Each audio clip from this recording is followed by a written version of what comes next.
The subcommittee hearing on unidentified anomalous phenomena, or UAPs, will come to order. Welcome, everyone. Without objection, the chair may declare a recess at any time. Additionally, without objection, the following members are waived onto the subcommittee for the purpose of participating in today's hearing: Mr. Burchett of Tennessee, Ms. Luna of Florida, Mr. Getz of Florida, Mr. Burleson of Missouri, Mrs. Ocasio-Cortez of New York, and Mr. Ogles of Tennessee. Without objection, so ordered. For today's subcommittee hearing, both the chair and ranking member will have 10 minutes for opening remarks. We may both be giving some of those minutes to other members of our party. I'm now going to recognize myself for 10 minutes. I'm actually going to try to get out of here in about 4, and then we'll give it to some of my friends over here. Good morning and welcome to the most exciting subcommittee in Congress this week, the Subcommittee on National Security, the Border, and Foreign Affairs, for discussion of unidentified anomalous phenomenon. I'd like to thank the brave military pilots and personnel, such as the witnesses on the panel today, for sharing their stories on how they've engaged UAPs, which has brought attention to this matter. Curiosity and speculation from all walks of life have generated interest in studying what UAPs are and what threats they may pose. I will say that when I was younger in school, I read a book, a 1966 book called Flying Saucers, Serious Business, and for a while, when I was a little bit younger, I thought it was the most important issue out there. The lack of transparency regarding UAPs, which was one of the themes of that book,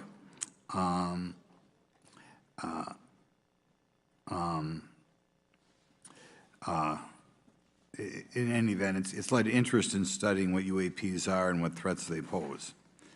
The lack of transparency regarding UAPs has fueled wild speculation and debate for decades, eroding public trust in the very institutions that are meant to serve and protect them, as is evidenced by the large number of people we have here. I also want to point out in 1966, President Gerald Ford claimed to have seen a UFO, and in 1969 in Georgia, Jimmy Carter claimed to have seen a UFO. So this has led Congress to establish entities to examine UAPs. The National Defense Authorization Act of 2022 established the All-Domain Anomaly Resolution Office, or AARO, to conduct or to coordinate efforts across the Department of Defense and other federal agencies to detect, identify, and investigate UAPs. However, AARO's budget remains classified, prohibiting meaningful oversight from Congress.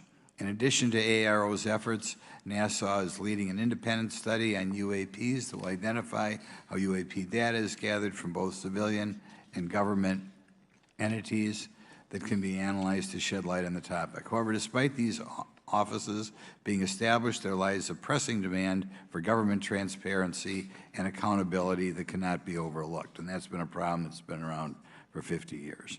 The Biden administration handling of the Chinese spy balloon that violated U.S. airspace is one example how the government is not prepared for these. The Biden administration's description of events has shown that the government continues not to be forthright. Between the Chinese balloon being shot down and 2 UAPs subsequently shot down following the event earlier this year, the U.S. government spent $1.5 million in taxpayer dollars on missiles, yet we have seen little clarity from the Biden administration. We must demand transparency from the Department of Defense, our intelligence community, and our defense industry on the UAP work. We're going to ask some questions about that today. Congress recognizes the subject of UAPs is multifaceted and requires a careful, data-driven approach. Today, we'll see clarity from these witnesses' testimonies, or we'll seek clarity as to what can be done to improve reporting for military and civilians and remain committed to objective inquiry. Congress should work to ensure that knowledge is not driven by fear. Today, we are not just debating the existence of UAPs, we are deliberating on the principles that define our republic, which is a commitment to transparency and accountability. I look forward to hearing from our witnesses today about ways we can improve government efficiency and openness when it comes to UAPs. I thank each of you for your presence here today and for your dedication to safeguarding the interests of the American people. I look forward to your testimony. Now I'm going to turn it over for 2.5 or 3 minutes to Representative Burchett from Tennessee. Thank you, Mr. Chairman. Thank you all for being here. I want to thank everybody for making this happen today. And I want to remind everybody this is a nonpartisan issue. This has nothing to do with party politics. I think the cover-up goes a lot deeper than that. I also want to thank my colleagues, Representative Anna Paulina Luna, sitting beside me here, Jared Moskowitz, my friend across the aisle, has an incredible mind, and I'm anxious to hear his questions. My buddy Eric Burleson, and it's not in my notes here, but Matt Gates. If it hadn't been for Matt Gates, myself, him, and Luna would still be down at Eglin Air Force Base trying to get some answers. He's got an incredible legal mind. Also, I know I saw it in the crowd there, George Knapp, my buddy Jeremy Corbell. They're not witnesses, but they've provided some statements on this subject, and I seek unanimous consent to enter those statements into the record, Mr. Chairman. Without objection. Also, would like to enter in, I understand now that this is unclassified and it's public record, but as we all know, that's sometimes difficult for the public to get a hold of. A report, Defense Intelligence Reference Documents, Advanced Space Propulsion Based on Vacuum, Space-Time Metric Engineering, some light reading for some of our members. Without objection. Thank you. Mr. Knapp wrote, since 1969, the position of our military has been that UFOs pose no threat to national security and are not worthy of further study. I'd say that's the biggest understatement of the decade. He also goes on to talk about the dismissive attitude. It's at odds with what was revealed in documents, reports, and internal memos. And Mr. Cabral says, as he writes these words, the UFO is emerging as a major topic of global importance. I can state that as a fact. Out there, I met a fellow who came in here all the way from Denmark to be here for this meeting. So this is huge. This is worldwide. I think we suspect what's going on, but I'd also like to thank the members of Congress who have supported our efforts to make this hearing happen. Some have even confided to me that they've had UFO sightings of their own. Those members, of course, some of them wish to remain anonymous, and I'll keep it that way. But also, finally, I'd like to thank these three brave witnesses here. They took an oath. They took an oath to uphold the Constitution of the United States, and dadgummit, they're doing it. And we owe them a debt of gratitude.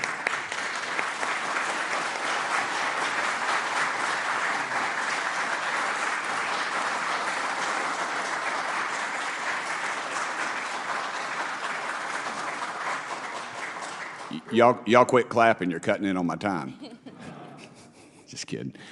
These folks, they've got nothing to gain from this, and I think you're going to find out that they've endured quite a few slings and arrows. We need to remember them in our prayers and their families. And I'm thankful to them for their honest testimonies. They have done interviews and appeared in documentaries like Accidental Truth to get their stories out there, and now they are all here to testify under oath for Congress. It's been so difficult to get here today. I've said, in the Baptist church, we'd say that the devil's in our way. And the devil has been in our way through this thing. We've run into roadblocks from members, from the intelligence community, the Pentagon. I proposed legislation to go in the FAA reauthorization that just said if an airline pilot has a sighting, that when he makes that report to the FAA, that it would come to Congress. But I was told that the intelligence community did not like that, and the amendment was not even heard in committee. I think it's time for this country to take back our country. We need to tell the folks at the Pentagon they work for us. Dadgummit, we don't work for them. And that's exactly the point. This is an issue of government transparency. We can't trust a government that does not trust its people. We're not bringing little green men or flying saucers into the hearing. Sorry to disappoint about half y'all. We're just going to get to the facts. We're going to uncover the cover-up, and I hope this is just the beginning of many more hearings and more people coming forward about this. And I yield back the remainder of my time. I think, is it to Representative Luna, Mr. Chairman? Or is that? Yeah, we'll call Ms. Luna for her statement. The circumstances surrounding UAPs has captivated the attention of the American people for decades, ingrained in even the minds of our nation's leaders from Jimmy Carter to Barack Obama, Hillary Clinton to Donald Trump, Marco Rubio to Chuck Schumer, John Radcliffe to National Security Council officials. Yet from Roswell, New Mexico to the coast of Jacksonville, Florida, the sightings of UAPs have rarely been explained by the people who have firsthand accounts of these situations. This is largely due to the lack of transparency by our own government and the failure of our elected leaders to make good on their promises to release explanations and footage and mountains of overclassified documents that continue to be hidden from the American people. This isn't just how I feel. In fact, the American people largely believe that the government has actively covered up the truth about UAPs. One poll in particular found that 68% of Americans believe that the government is hiding information about UAPs and not being honest about what we know about them. And from my personal experience, I believe the same thing. Another poll found that nearly half Americans believe that the federal government is doing a very bad or somewhat bad job of dealing with reports of UFO sightings. As Representative Burchett just referenced on the FAA bill that just went through, you can tell that that's exactly happening. Considering the thousands of testimonies and videos taken on people's phones and eyewitnesses' accounts made by credible witnesses such as doctors, pilots, scientists, and active duty service members, it is unacceptable to continue to gaslight Americans into thinking that this is not happening or that the potential of intelligent life forms exists other than humans. Even more alarming is the fact that these eyewitnesses are many of times service members and have no assurance that their lives will not be negatively impacted or even harmed by their experiences. In being an active duty service member working on an airfield, I've had conversations with many pilots where they were in fear of coming forward for retribution and or being taken off flight status. How do we know this? Because the government has said nothing to assure us otherwise. They have also did nothing to calm the concerns of over 20% of Americans who have reported to have seen UFOs or UAPs. We are simply told not to question the government and that the government has it under control. Today is the first hearing of its kind where we will attempt to get down to the bottom of what is actually happening with UAPs. But we will hear from people who have had personal sightings rather than Pentagon bureaucrats who have always been sent to stonewall our investigations. Just so that the press knows and the people know, we were even denied access to a classified briefing in a SCIF prior to this hearing due to the amount of hoops that we had to jump through to grant temporary clearance to witness Grush, who has knowledge of classified information. It is time to have an open-minded discussion on this topic, to hear the evidence and understand the magnitude of what this means not just for our nation, but for humanity. Thank you, Chairman. I yield back the rest of my time. Thank you very much, and I'd like to thank you and Mr. Burchett for bringing this topic to my attention. Now we'll recognize National Security Subcommittee Ranking Member Garcia for 10 minutes. Well, thank you, Mr. Chairman, and I want to thank first our witnesses for joining us today. I want to begin by thanking you all for your service to our country and for sharing your voices today and your courage to be here as well. To Mr. Graves, particularly grateful to you to spend some time that we had for you to share with candor some of your experiences, so I appreciate that as well. I do want to thank all the members of our subcommittee today and also those that are here and have waved on for their incredible interest in this issue, particularly to Congressman Burchett. I know that your leadership has brought us to this place today, and I want to thank you for that, as well as everyone else that's been engaged in this work. I also want to thank the oversight staff, who I know has been working very hard to ensure that today's hearing is serious, that it's transparent, and that it also provides appropriate answers, as our oversight body always demands. Now, it's really important that we're here in a bipartisan way to have this conversation, which really, to the heart of it, is about national security and key to the subcommittee's core purpose. This is the subcommittee on national security of the Oversight Committee. Now, our witnesses will testify today that UAPs have posed a serious safety threat, and we must understand this. More broadly, we're dealing with real questions that get to the heart of our faith in government. Faith in our institutions, as we all know, is at an all-time low. Partisanship and alternative facts make it too easy to doubt narrative or our institutions. But this hearing will offer the public unique perspectives, building on years of reporting by both federal agencies and the independent media. Now, some of the earliest reporting on this issue was a groundbreaking 2017 New York Times report, which revealed research, as we know now, on unidentified anomalous phenomena, or as many call UFOs, by the Defense Intelligence Agency. Mr. Graves and Commander Fravors' experiences with UAPs have also been documented by the public, not just by the New York Times, but CNN and many other national news outlets. Now, the Office of the Director of National Intelligence has published public reports documenting UAPs, and on June 9, 2022, NASA announced that the agency is commissioning a study to, of course, examine unidentified anomalous phenomena. Now, the sheer number of reports, whistleblowers, and stories of unidentified anomalous phenomena should raise real questions and warrant investigation and oversight, and that's why we are here today. Now, pilots have reported encounters for years. Now, because of the stigma around reporting these incidents, we still don't have a complete picture of actually what's going on, particularly as our witnesses will testify on the civilian side, and that is a real problem that we have today in the country. Now, it's very important that we show that Democrats and Republicans in Congress can come together in a bipartisan way to cut through misinformation and to look at the facts in a serious and thoughtful manner. If we are to advance oversight and public disclosure, we must also gain the broad support of the public. We will succeed getting facts out to the public faster if there is a broad public support as part of the process. Now, I understand fully the Department of Defense is hesitant to share information that could also undermine our national security by revealing information on the capabilities of our own aircraft, our sensors, and other sensitive material. At the same time, many people believe that we're withholding information from them, and that is dangerous also. I believe in openness and transparency. That is also the role of Congress, and I want to trust that the American people will be able to weigh the evidence and make up their own minds. Now, we have incidents where sensors, sometimes even multiple types of sensors, detect things that we cannot explain. UAPs, whatever they may pose a serious threat to our military or civilian aircraft, and that must be understood. Now, my career and training as a longtime and career educator and teacher and researcher tell me that we should never rule anything out. We know that our space, of course, is vast and undiscovered. I also want to note that Mr. Sean Kirkpatrick, director of the All-Domain Anomaly Resolution Office, the component of the DoD office that investigates UAP data, has testified before the Senate this year that his unit has found no evidence of extraterrestrial activity. NASA has also stated that they don't have evidence of extraterrestrial life either, and we've heard this, of course, from some of our government agencies. And we should remind viewers and witnesses, which I think is really important, that we also cannot share classified information in public settings. But questions, of course, remain that people want to see data and information for themselves. The enormous interest in the hearing today underscores the importance of a fair and open look at the evidence from witnesses who can share their unique perspectives. Now, I know I certainly have a lot of questions, and I know that all the members of our committee do as well. We should come to this hearing with an open mind, and we should not let our existing ideas restrict us on either side. I hear over and over from many agencies the stigma around reporting and investigating UAPs prevents us from getting real answers.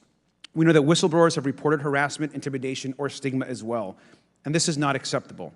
If people can't report incidents which would have national security or safety implications, then that also has serious consequences for us. As ranking member of this subcommittee, I know my job would be completely impossible if whistleblowers or others feel intimidated to come before this committee. We can't be afraid of asking questions, and we can't be afraid of the truth. I'm proud to say that this hearing builds upon bipartisan work by members of the House and Senate dating many years back, which is sought to increase awareness within the Department of Defense and to mandate more of Congress of UAPs. We know the Senate is taking up an amendment to their defense authorization bill, which will create a commission with broad declassification authority, and we should all agree that that is an important step.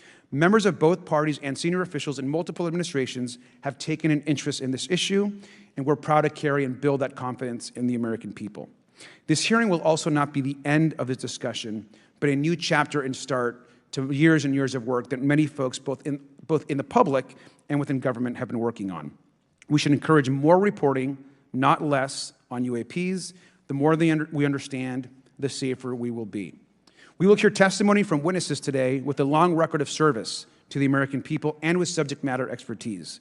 Our witnesses have a unique opportunity to share their perspective, insights, and their experiences with the American people.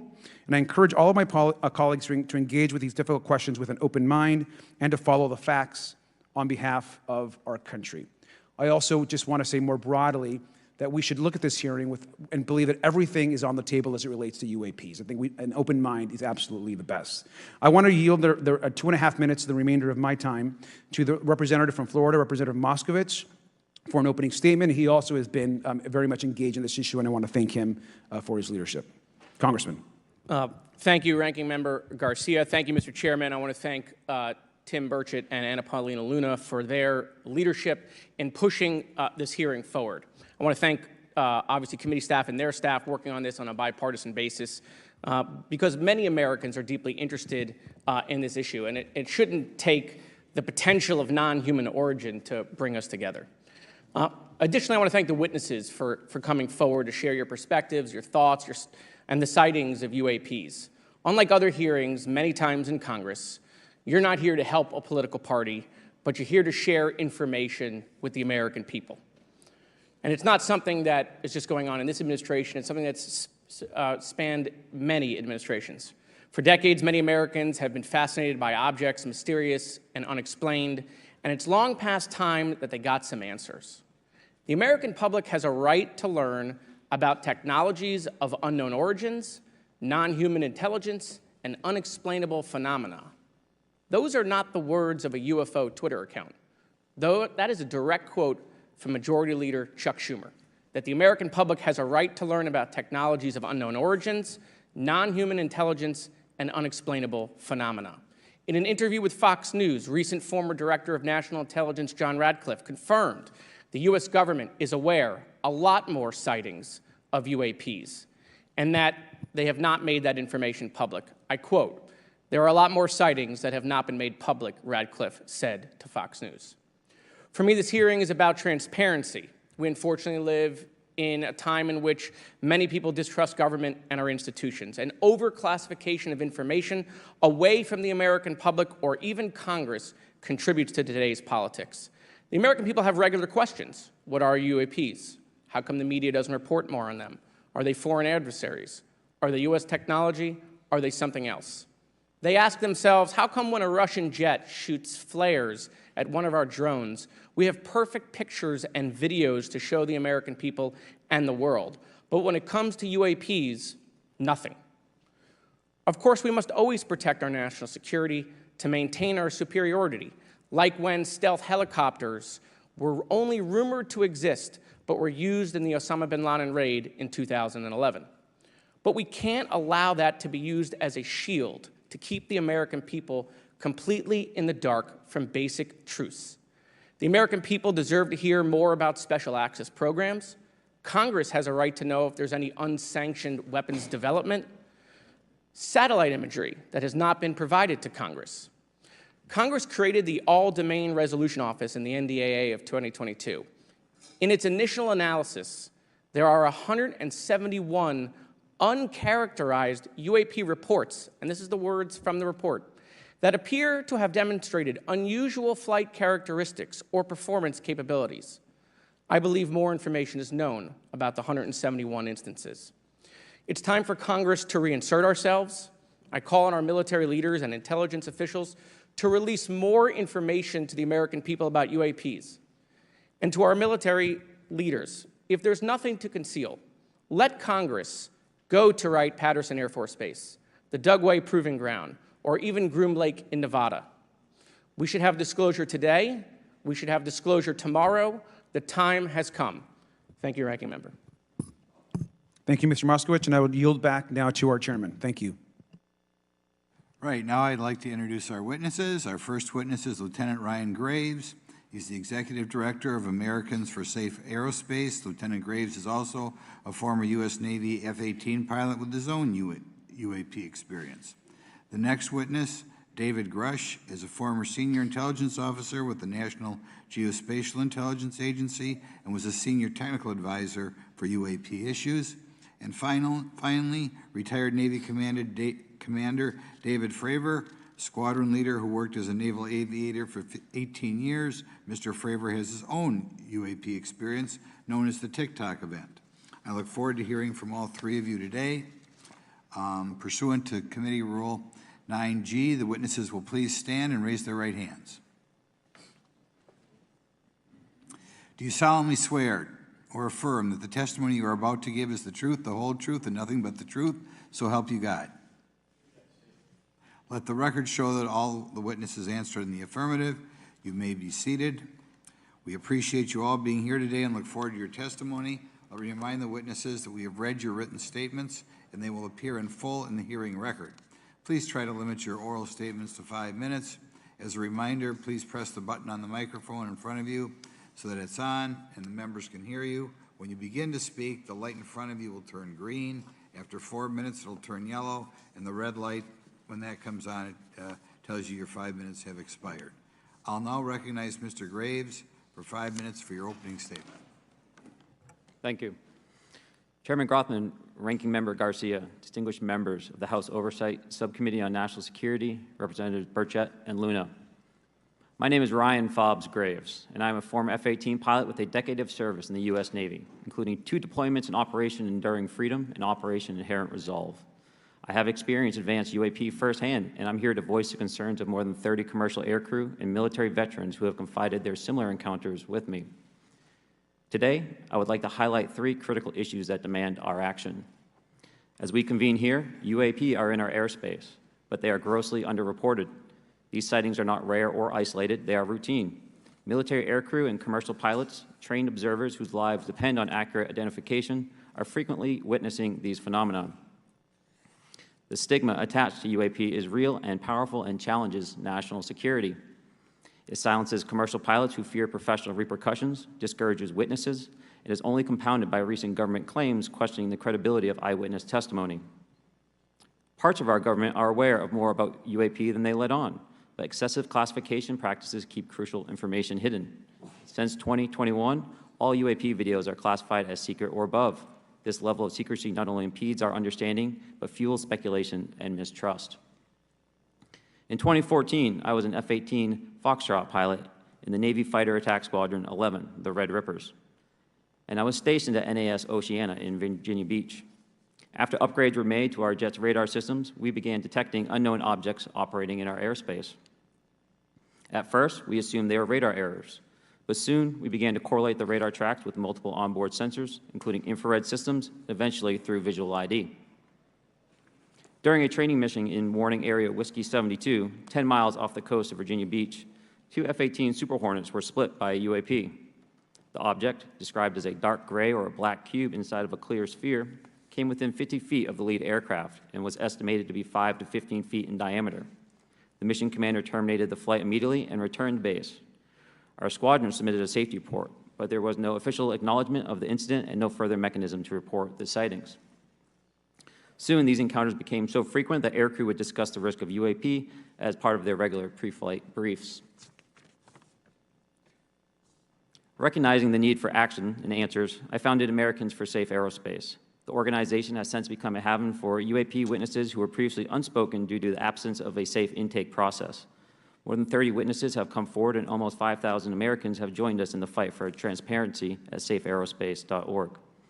The majority of witnesses are commercial pilots at major airlines. Often, they are veterans with decades of flying experience. Pilots are reporting UAP at altitudes that appear above them at 40,000 feet, potentially in low Earth orbit or in the gray zone below the Kármán line, making inexplainable maneuvers like right-hand turns and retrograde orbits or J-hooks. Sometimes these reports are reoccurring, with numerous recent sightings north of Hawaii and in the North Atlantic. Other veterans are also coming forward to us regarding UAP encounters in our airspace and oceans. The most compelling involve observations of UAP by multiple witnesses and sensor systems. I believe these accounts are only scratching the surface, and more will share their experiences once it is safe to do so. In closing, I recognize the skepticism surrounding this topic. If everyone could see the sensor and video data I witnessed, our national conversation would change. I urge us to put aside stigma and address the security and safety issue this topic represents. If UAP are foreign drones, it is an urgent national security problem. If it is something else, it is an issue for science. In either case, unidentified objects are concerned for flight safety. The American people deserve to know what is happening in our skies. It is long overdue. Thank you. Mr. Rush? Mr. Chairman, ranking members and congressmen, thank you. I'm happy to be here. This is an important issue, and I'm grateful for your time. My name is David Charles Grush. I was an intelligence officer for 14 years, both in the U.S. Air Force, both active duty, Air National Guard, and Reserve, at the rank of major, and most recently from 2021 to 2023, at the National Geospatial Intelligence Agency, NGA, at the GS-15 civilian level, which is the military equivalent of a full bird colonel. I was my agency's co-lead in unidentified anomalous phenomena and transmedium object analysis, as well as reporting to the UAP task force, UAPTF, and eventually, once it was established, the All-Domain Anomaly Resolution Office, AARO. I became a whistleblower through a PPD-19 urgent concern filing in May 2022 with the Intelligence Community Inspector General. following concerning reports from multiple esteemed and credentialed current and former military and intelligence community individuals that the U.S. government is operating with secrecy above congressional oversight with regards to UAPs. My testimony is based on information I've been given by individuals with a long-standing track record of legitimacy and service to this country, many of whom also have shared compelling evidence in the form of photography, official documentation, and classified oral testimony to myself and my various colleagues. I have taken every step I can to corroborate this evidence over a period of 4 years while I was with the UAP Task Force and do my due diligence on the individual sharing it. This is because of these steps I believe strongly in the importance of bringing this information before you. I am driven by a commitment of both to truth and transparency, rooted in our inherent duty to uphold the United States Constitution and protect the American people. I'm asking Congress to hold our government to this standard and thoroughly investigate these claims. But as I stand here under oath now, I am speaking to the facts as I've been told them. In the U.S. Air Force, in my National Reconnaissance Office, NRO, reservist capacity, I was a member of the UAP Task Force from 2019 to 2021. I served at the NRO Operations Center on the Director's Briefing Staff, which included the coordination of the Presidential Daily Brief and supporting variety of contingency operations, which I was the Reserve Intelligence Division Chief backup. In 2019, the UAP Task Force Director asked me to identify all special access programs and controlled access programs, also known as SAPs and CAPs, we needed to satisfy our congressionally mandated mission, and we were direct report at the time to the DepSecDef. At the time, due to my extensive executive level intelligence support duties, I was cleared to literally all relevant compartments and in a position of extreme trust, both in my military and civilian capacities. I was informed in the course of my official duties of a multi-decade UAP crash retrieval and reverse engineering program, to which I was denied access to those additional read-ons when I requested it. I made the decision, based on the data I collected, to report this information to my superiors and multiple inspectors general, and in effect becoming a whistleblower. As you know, I've suffered retaliation for my decision, but I am hopeful that my actions will ultimately lead to a positive outcome of increased transparency. Thank you, and I'm happy to answer your questions. Thank you. Commander Fravor? Thank you. Thank you, Mr. Chairman, Congressmen, Congresswomen. I want to first thank you for the invitation to speak to the committee on the UAP topic that has been in the news for the past 6 years and seems to be continuing to gain momentum. As you know, my name is David Fravor. I'm a retired commander in the United States Navy. In 2004, I was a commanding officer of Strike Fighter Squadron 41, the world-famous Black Aces. We were attached to Carrier Wing 11, stationed on board the USS Nimitz, and had begun a 2-month workup cycle off the coast of California. On this day, we were scheduled for a 2v2 air-to-air training with the USS Princeton as our control. When we launched off Nimitz, my wingman was joining up. We were told that the training was going to be suspended and we were going to proceed with real-world tasking. As we proceeded to the west, the air controller was counting down the range to an object that we were going to, and we were unaware of what we were going to see when we arrived. The controller had told us that these objects had been observed for over 2 weeks, coming down from over 80,000 feet, rapidly descending to 20,000 feet, hanging out for hours, and then going straight back up. For those who don't realize, above 80,000 feet is space. We arrived at the location at approximately 20,000 feet, and the controller called merge plot, which means that our radar blip was now in the same resolution cell as the contact. As we looked around, we noticed that we saw some whitewater off our right side. It's important to note that the weather on this day was as close to perfect as you could ask for off the coast of San Diego. Clear skies, light winds, calm seas, no whitecaps from waves. So the whitewater stood out in a large blue ocean. All 4 of us, because we were in F-18Fs, so we had pilots and Wizzo in the back seat, looked down and saw a white tic-tac object with a longitudinal axis pointing north-south and moving very abruptly over the water like a ping-pong ball.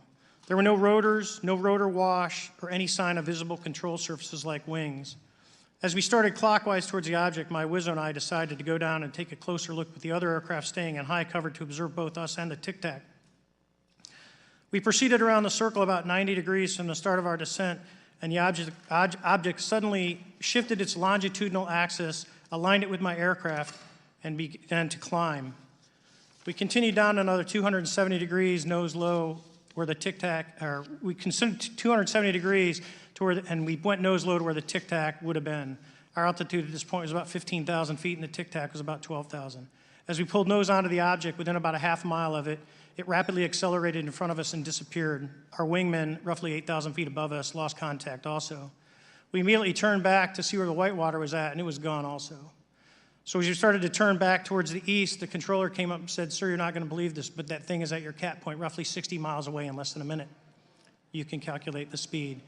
We returned to Nimitz. We were taking off our gear. We were talking to one of my crews that was getting ready to launch. We mentioned it to them, and they went out and luckily got the video that you see, that 90-second video.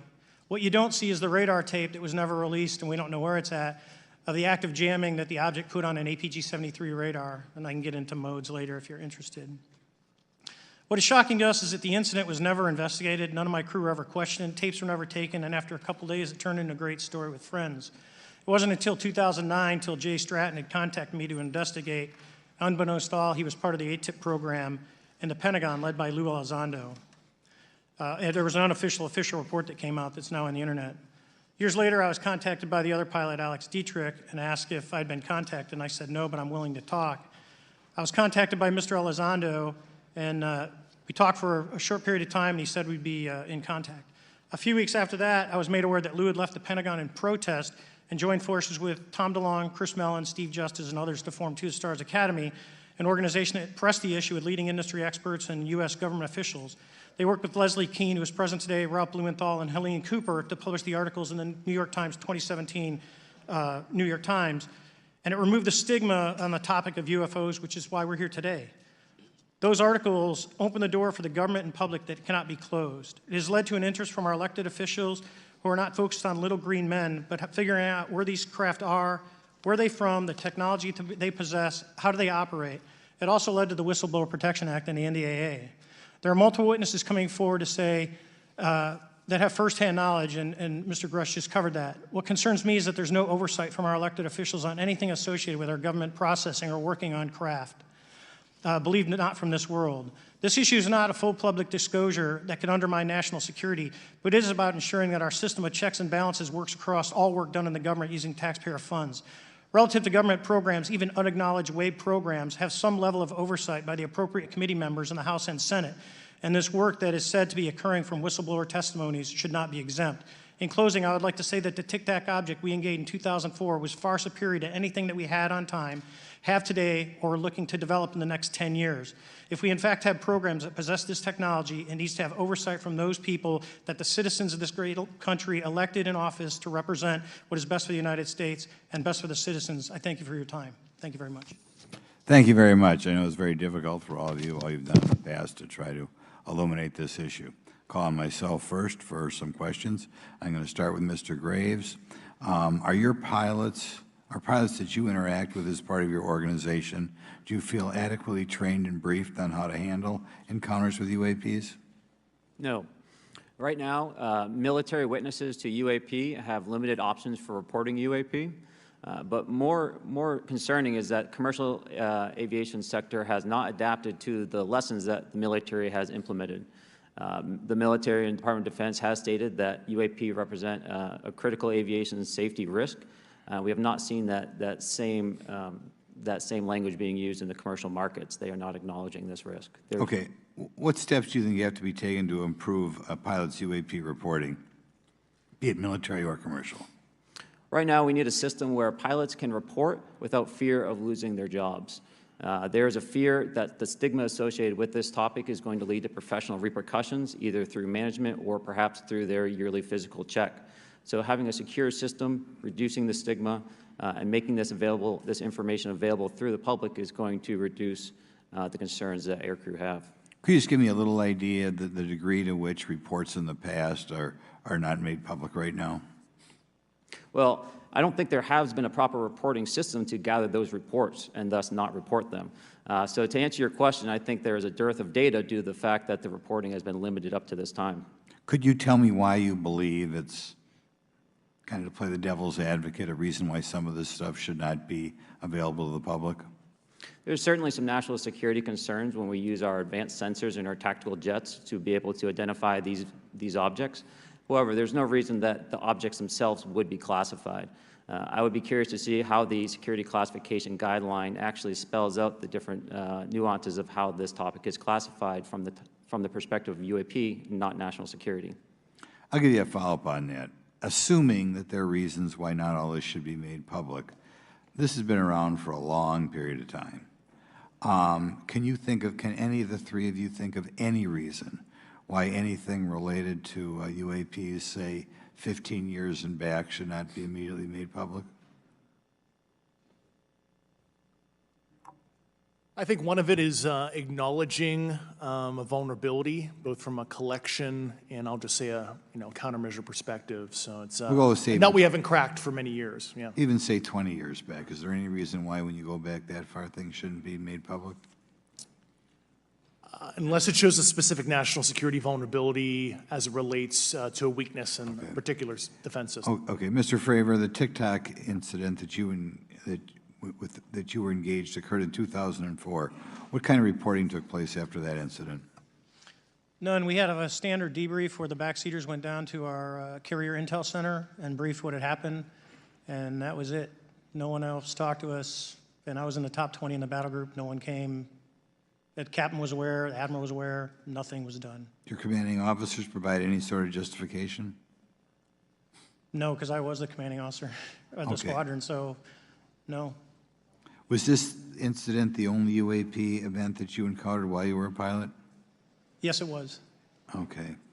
This is for any one of you. Based off of each of your experiences and observations, do you believe UAPs pose a potential threat to our national security?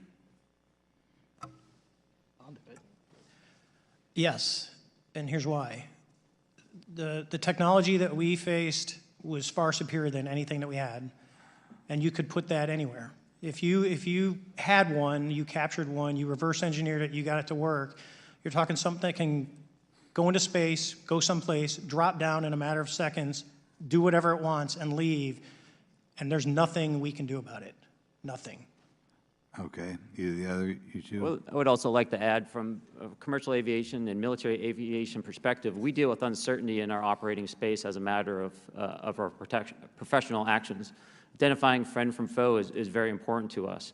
And so when we have unidentified targets and we continue to ignore those due to a stigma or a fear of what it could be, that's an opening that our adversaries can take advantage of. What steps should be taken to better understand and respond to UAP encounters in the interest of national security?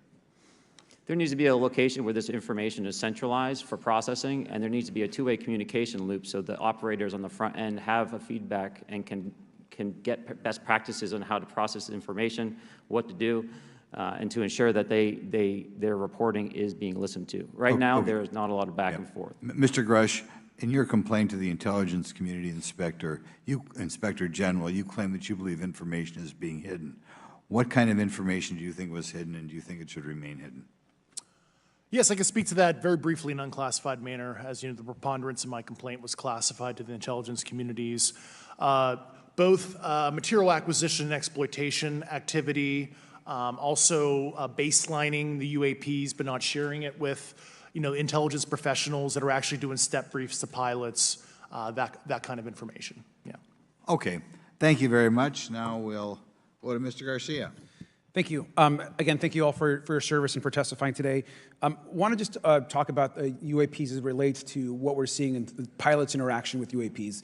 Particularly, Mr. Graves, one of the, I think, concerns that from members of this committee is this idea that pilots, there's no system to actually report UAPs and the stigma around pilots. And so could you just briefly, you mentioned that you're working with 30 pilots right now that have had encounters with UAPs, but you've also, I believe, discussed and know of many more pilots. This is just those that you're currently working with. Is that correct? Can you expand on that?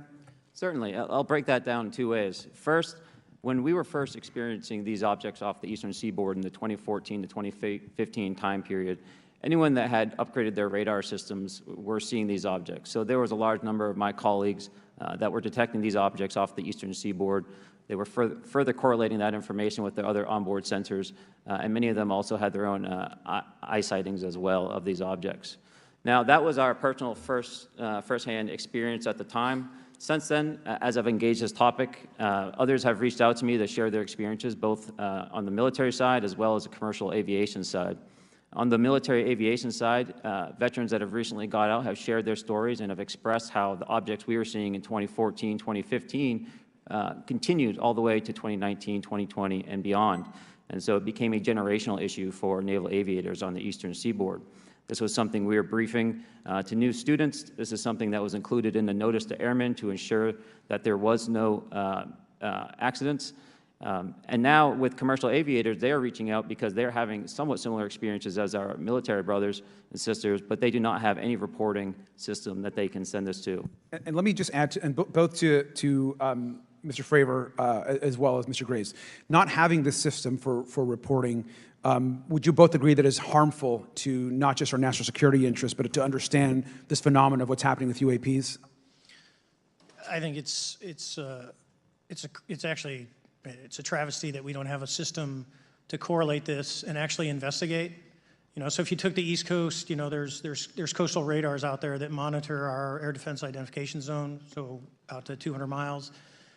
They can track these, you know, so when you see them, they could actually go and pull that data and get maneuvering. And instead of just having the airplanes, there's other data sources out there. And I've talked to other government officials on this. So you need a centrally located repository that these reports go to. So if you just stuck it in DOD, you wouldn't get anything out of the Intelligence Committee because they have a tendency to not to talk. But if you had a central location where these reports would come in, not just military, but also commercial aviation, because there's a lot of that going on, especially if you talk to anyone that flies from here to Hawaii, over the Pacific, they see odd lights. So I think you need to develop something that allows you a central point to collect the data in order to investigate. Mr. Graves? I would concur with everything Mr. Fravor said. I'll continue to say that the commercial pilots that have reached out to me through Americans for Safe Aerospace are doing so because they don't feel there's another way for them to report this safety issue. And I think one of the clear outcomes of this hearing already is that there has to be a safe and transparent reporting process for pilots, both on the commercial side and the military side, to be able to report UAPs in a way that's also transparent, but also understands the scope of our national security interests and what may be classified or not. But I think there has to be some sort of system, and so that's something that I hope can be an outcome that this committee can work on. Is there anything else for the two of you briefly beyond this reporting system that you think that we can do as a government to encourage and facilitate more civilian reporting? I think we're doing it right now. Okay, great. I think this hearing is going to show the American people that their government takes this topic seriously. And how about civilians that may not be pilots? What kind of process could be in place for civilians who are not pilots, who may have UAP encounters? Do either of you have any suggestions that could facilitate that? My recommendations would be to make that a sensor-centric operation in order to make it as objective as possible. Okay. Sir, Mr. Fravor? No, I agree with Mr. Graves on that. Okay. Just briefly, I also just want to note, particularly for the two pilots, and I have a question for Mr. Grush. One of the things that I found fascinating in our discussion, Mr. Graves, last night as well, is that you both described UAPs and formations and the way they are observed in space or in our air, and the way that they move is essentially ways in which current technology or aircraft that we know of are unable to actually function or move. And so will you just, for the public record, again, once again, briefly just either describe or note that aircraft that are being witnessed, particularly by the 30 folks that you're working with, are essentially outside the scope of anything that we know of today and the technology we have today. Mr. Graves, Mr. Fravor? Yes, the objects that are being seen by commercial pilots are performing maneuvers that are unexplainable due to our current understanding of our technology and our capabilities as a country, and that applies for the military as well. Mr. Fravor? Yeah, I concur with that. We have nothing that can stop in midair and go the other direction, nor do we have anything that can, like in our situation, come down from space, hang out for 3 hours, and go back up. Thank you. My last question, and sometimes I know that you have also said some of these answers in the past, but we're trying to get them on the public record as well, which is really important. Mr. Grush, finally, do you believe that our government is in possession of UAPs? Absolutely, based on interviewing over 40 witnesses over 4 years. And where? I know the exact locations, and those locations were provided to the Inspector General and some of which to the intelligence committees. I actually had the people with the firsthand knowledge provide a protected disclosure to the Inspector General. Thank you. And Mr. Chairman, I would just say that I think that these questions are important questions, and I look forward to being involved in the process to get those answered. I know there'll be a lot of questions from other committee members, so I yield back. Thank you. We'll go to Mr. Burchett himself. Thank you, Mr. Chairman. Thank you, Mr. Garcia. I would like to have you on my legislation to do just that on the reporting, and we'll get together on that. Maybe you can be my co-sponsor on that. That'd be really cool. Thank you for those great questions. Mr. Graves, again, I'd like to know, how do you know that these were not our aircraft? Some of the behaviors that we saw in a working area, we would see these objects being at 0.0 Mach, that's 0 airspeed, over certain pieces of the ground. So what that means, just like a river, if you throw a bobber in, it's going to float downstream. These objects were staying completely stationary in Category 4 hurricane winds. These same objects would then accelerate to supersonic speeds, 1.1, 1.2 Mach, and they would do so in very erratic and quick behaviors that I don't have an explanation for. Okay. Have you spoken to commercial and military pilots that have seen these off of our East Coast? I have. Okay. Mr. Favor, I noticed that in the Tic Tac video, it's Tic Tac like the candy, not TikTok like the Chinese Communist app. That's correct. Yes, sir. I just want to make that because my daughter corrected me on that and called me a boomer and said, "Hey, boomer," and I said, "No, baby, it's Tic Tac like the candy. You're gonna have to just look it up." And but now I would also like to say today is a day of many firsts. It's a miracle that we're having this meeting, and it's also a miracle that my wife has put up with me for 9 years today. Today is my anniversary, so I want to tell my wife happy anniversary and that I love her very much. As she likes to say, this 9 years have been the best 2 years of her life. So, thank you. Mr. Favor, what astonished you the most about the flight capabilities of these Tic Tac, very briefly? The performance, absolute performance. It was. And you're not aware of any other objects that anybody in the world has, in this world, that has those capabilities? No, I think it's far beyond actually our material science that we currently possess. Are you aware of any other reconnaissance platforms that have tracked or recorded the Tic Tac's maneuvers, maybe the NORAD system or any of the others? I am not. Okay. Mr. Grush, thank you for being here, brother. Thank you all very much. Have you faced any retaliation or reprisals for any of your testimony or anything on these lines? Yeah, I have to be careful what I say in detail because there is an open whistleblower reprisal investigation on my behalf, and I don't want to compromise that investigation by providing anything that may help provide somebody information. But it was very brutal and very unfortunate, some of the tactics they used to hurt me both professionally and personally, to be quite frank. Yeah. It's very unfortunate. As they say, when you're over the target, that's when they do the most firing at you. Do you have any personal knowledge of people who have been harmed or injured in efforts to cover up or conceal these extraterrestrial technology? Yes. Personally. Have anyone been murdered that you would that you know of or have heard of, I guess? I have to be careful asking that question. I directed people with that knowledge to the appropriate authorities. Maybe in a, if we could get in a confidential area, SCIF, we could talk about that. But unfortunately, we were denied access to the SCIF, and that's very unfortunate in this scenario. Mr. Favor, do you believe that you witnessed an additional object under the water in relation to your encounter? I will say we did not see an object. There was something there to cause the whitewater, and when we turned around, it was gone. So there was something there that obviously moved.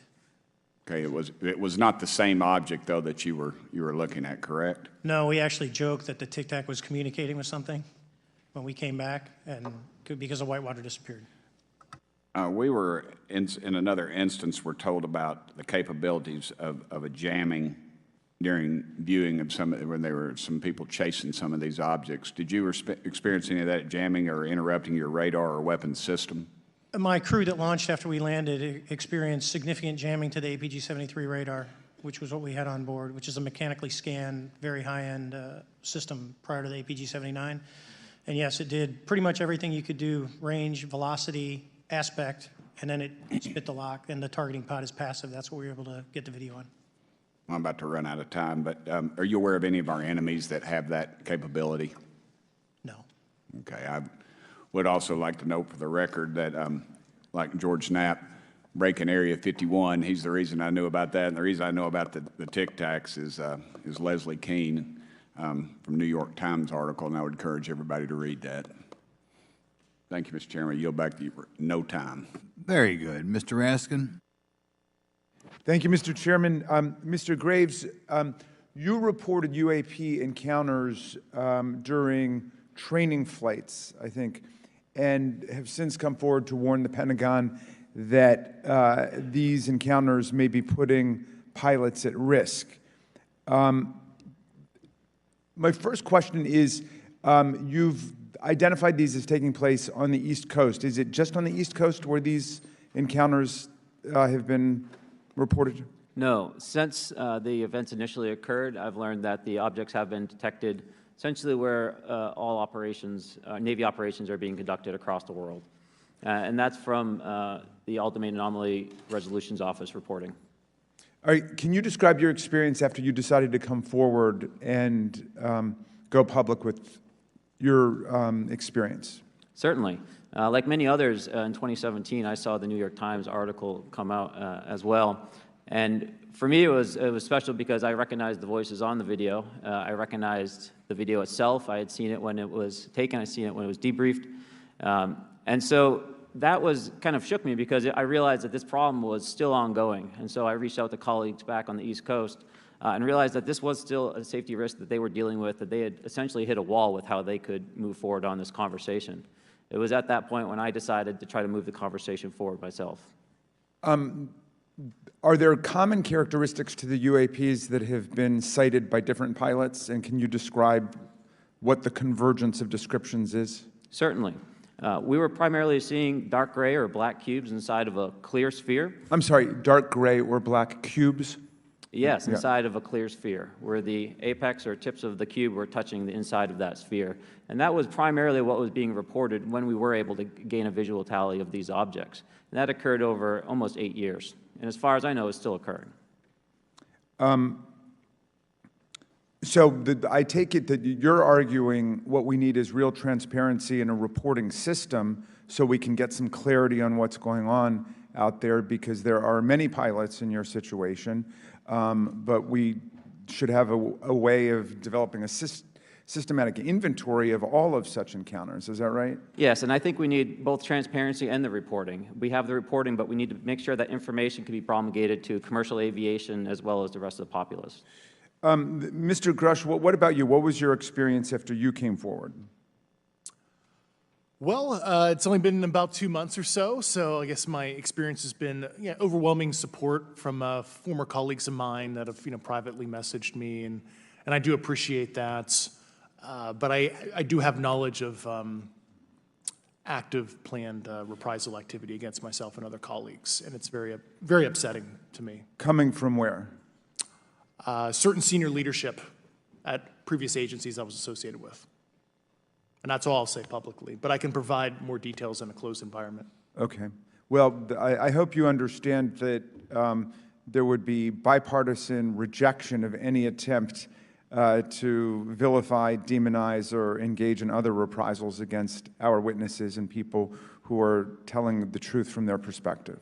Yeah, there were certain colleagues of mine that were brutally administratively attacked, and it actually makes me very upset as a leader to see that happen to other coworkers and actually superiors of mine over the last 3 years. How do you account for that response? That seems like a bizarre response. I call it administrative terrorism. That's their quiver, their tool in the toolbox to silence people, especially the career government service cares about their career, cares about their clearance, their reputation to climb the ladder.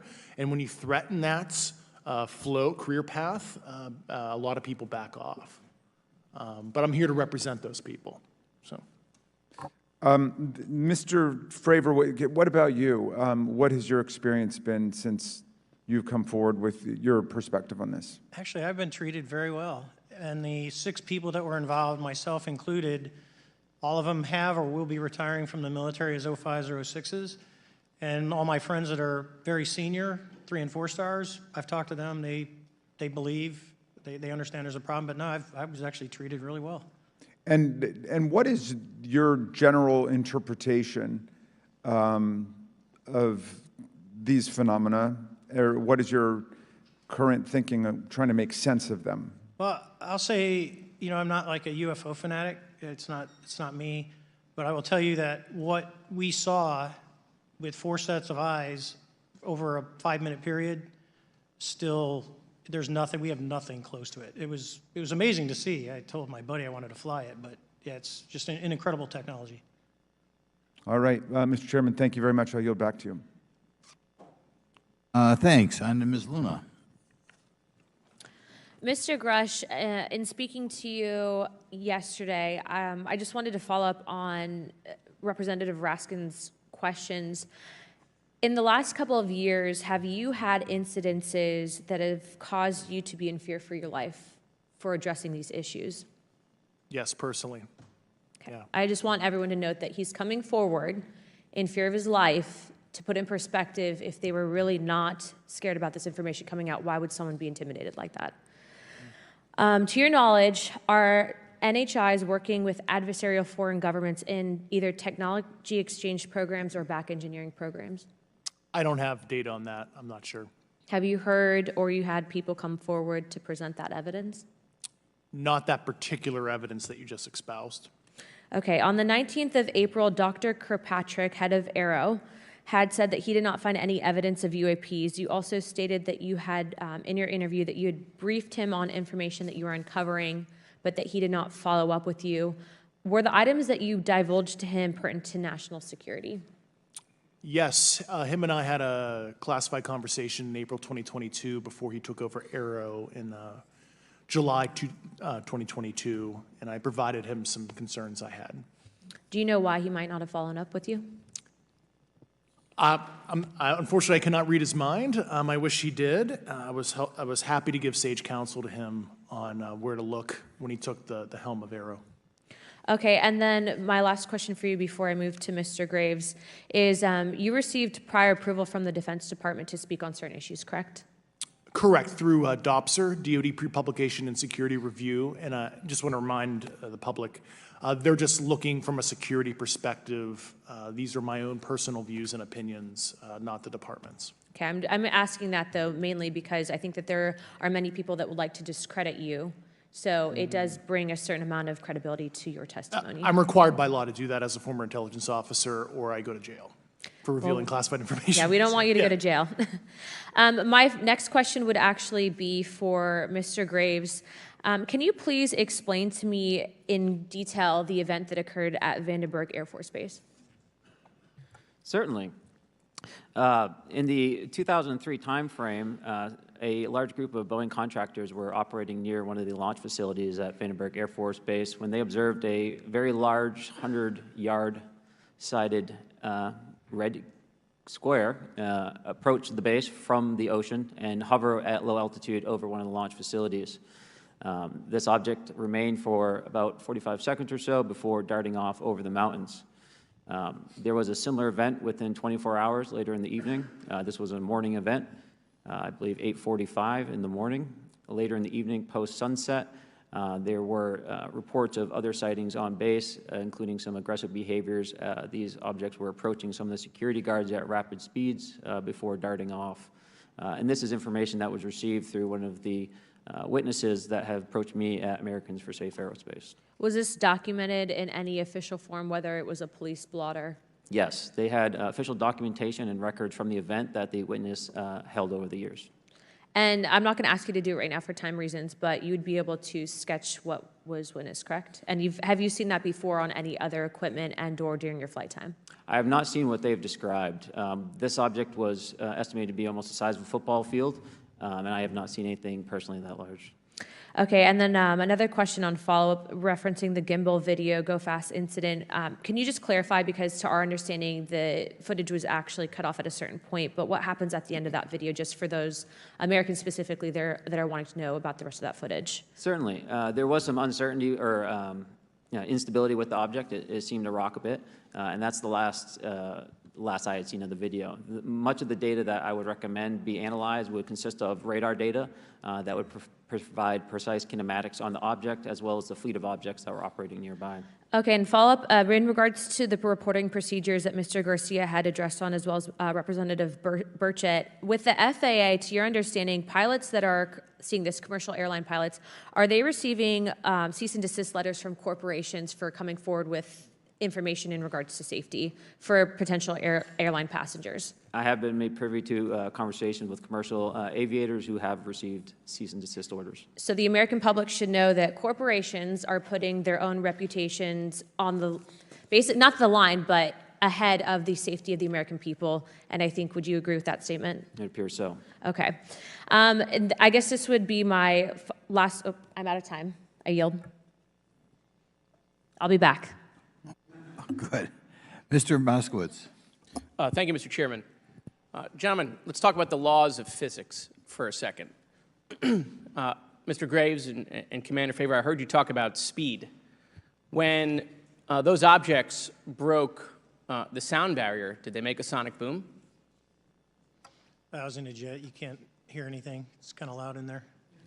Yeah, you're not able to actually personally tell within the vehicle. I will say the objects that we were seeing, they were spherical, and they were observed up to Mach 2, which is a very non-aerodynamic shape. What about G-forces? Let's talk about G-forces of those vehicles. Could a human survive those G-forces with known technology today? No. No, not for the acceleration rates that we observed. Okay. What about what they look like? How close did you get? Did you see a seam or a rivet or a section? And what I mean is, obviously, the jets you're flying have all those things. Did these objects have those? Do you want to go, Ryan? I didn't have the detail to be able to tell that. So we got within a half mile of Tic Tac, which people say that's pretty far, but in airplanes, that's actually relatively close. No, it was perfectly white, smooth, no windows, although when we did take the original FLIR video that is out there, when you put it on a big screen, it actually had two little objects that came out of the bottom of it. But other than that, no windows, no seams, no nothing. Mr. Grush, as a result of your previous government work, have you met with people with direct knowledge or have direct knowledge yourself of non-human origin craft? Yes, I personally interviewed those individuals. Mr. Grush, as a result of your previous government work, have you met with people with direct knowledge or have direct knowledge yourself about ATs, advanced technologies that the U.S. government has? Based on conventional advanced tech, I was briefed to the preponderance of the Defense Department's both space and aerospace compartmented programs, yeah. Do you have knowledge or do you have reason to believe that there are programs in the advanced tech space that are unsanctioned? Yes, I do. Okay. Yeah. And when you say that they're above congressional oversight, what do you mean? Complicated question. So there's, some, I would call it abuse here. So congressional oversight of conventional special access programs, so I'll use Title 10, so DOD as an example, right? So 10 U.S. Code Section 119 discusses congressional oversight of SAPs, discusses the DepSecDef's ability to waive congressional reporting. However, the Gang of Eight is at least supposed to be notified if a waived or waive-bigoted unacknowledged SAP is created, and that's public law. Well, so that how does, I don't want to cut you off, but Yeah. how does a program like that get funded? I will give you generalities. I can get very specific in a closed session, but misappropriation of funds and Does that mean self-fund. that there is money in the budget that is said to go to a program, but it doesn't, and it goes to something else? Yes, I have specific knowledge of that. Yep. Do you think U.S. corporations are overcharging for certain tech they're selling to the U.S. government, and that additional money is going to programs? Correct, through something called IRAD. Okay. Satellite imagery. Let's talk about satellite imagery. We have satellites all over the place, some that we're aware of and many that we're not aware of, right? We're taking pictures of everything at every point and second. Mr. Grush, are you aware, do you have direct knowledge, or have you talked to people with direct knowledge that there are satellite imagery of these events? That was one of my primary tasks at NGA, since we process, exploit, and disseminate that kind of information. I've seen multiple cases, some of which, to my understanding, and of course I left NGA in April, so that's my information cutoff date. But I personally reviewed both what we call overhead collection and from other strategic and tactical platforms that I could not even explain prosaically. And I have a degree in physics, by the way, as well. And I am aware that you guys have not seen these reports, unfortunately. And I don't know why. Do you have direct knowledge, or you had spoken to people with direct knowledge that this imagery applies to crash sites, crash imagery? I can't discuss that in an open session. Okay. Do you have any information that the U.S. government is involved in a disinformation campaign to deny the existence of certain UAPs? I can't go beyond what I've already stated publicly in my News Nation interview because it touches other sensitivities. Okay. I'll yield the balance of my time back. Thank you, Mr. Chairman.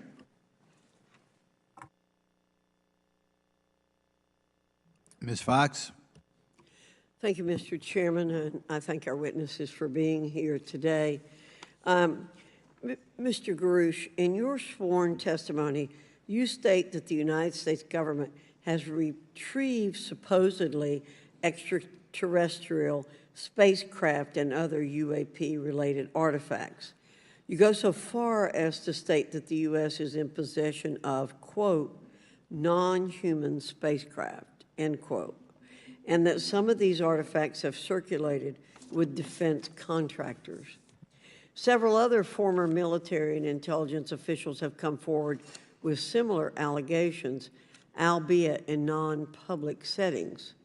However, Dr. Sean Kirkpatrick, the director of AARO, previously testified before Congress that there has been, and I quote, no credible evidence thus far of extraterrestrial activity or of, quote, off-world technology brought to the attention of the office. To your knowledge, is that statement correct? It's not accurate. I believe Dr. Kirkpatrick mentioned he had about 30 individuals that have come to Aero thus far. A few of those individuals have also come to Aero that I also interviewed, Okay. and I know what they provided Dr. Kirkpatrick and their team. Okay. I was able to evaluate Okay, that information. I need to go on. Sure. But my understanding that his statement is accurate, came from a direct quote. And this contradiction is a perfect example of why we need to inject transparency into our government. And for another example, look no further than the pitiful response to the Chinese spy balloon debacle earlier this year. You may remember the mass confusion that ensued when the balloon was first spotted over Montana, 4 days after it first entered U.S. airspace over Alaska. The Biden administration's initial inability to address the object grew into a continuous series of embarrassments. After news of the balloon reached the mainstream media, we were assured that the balloon posed no threat to our security. However, after the balloon was allowed to transit the entire continental United States, fighter jets were scrambled off the coast of South Carolina to shoot it down. This flip-flopping and obfuscation caused needless confusion, fear, and panic across the country. It's my hope, Mr. Chairman, that this sort of confusion will not be repeated. We should investigate the extent to which elements of our government possess or do not possess information that is of critical value to the American people. We owe it to the citizens of this nation to make sure that our government is transparent and accountable. We must make sure that our government provides answers, and Congress must do its duty to solicit those answers. With that, Mr. Chairman, I yield back. Yeah, Mr. Frost. Thank you, Mr. Chairman. In 2022, NASA announced that it was commissioning an independent study team to examine UAPs. The NASA team is comprised of scientists across different fields, as well as former astronauts and pilots. In May, the independent study team held its first public meeting, which included the perspectives from NASA senior leaders, as well as perspectives from the Department of Defense and intelligence agencies. The NASA study team is also expected to release its first report pretty soon, and I think it's safe to say that we all eagerly await its results. Mr. Graves, how might NASA's research influence the commercial industry regarding safety in UAP? I think NASA has a big role to play as far as commercial aviation safety, and it's one of their original charges as an organization. One of the recommendations that have been put forward is to utilize their existing aviation safety reporting system to serve as a short-term fill and trusted platform for pilots that want to report on UAP. It also has built-in analytics capability and is funded by Congress. Gotcha. And also, Mr. Graves, are there any other industries that may be influenced by the NASA research on UAPs? And if so, how so? Well, I think there is a large swath of commercial capabilities that could be brought to bear on this topic, from space-based or ground-based sensor systems that are available open source or through commercial marketplaces. And I think NASA's work, as they work to identify and highlight specific parameters that can be found, we can take that information and promulgate this through the public sector so that we can have a more open conversation about what we're seeing. You know, in 2020, the Department of Defense released several videos of UAPs, including Mr. Freyer's experience, U.S. Navy pilots that recorded footage. In 2021, the Office of the Director of National Intelligence released a preliminary report on UAP events. NASA Administrator Bill Nelson stated that NASA would begin to investigate these events. In fact, I sit on Science, Space, and Technology Committee, and when we were doing a hearing with the NASA Administrator Bill Nelson, I asked, you know, why NASA needed to be fully funded, and there were many great reasons, but one of them was actually had to do with UAPs. He actually mentioned, you know, is there life out there? I don't know. And so either way, these actions ultimately led NASA to assemble the independent study team that I mentioned earlier.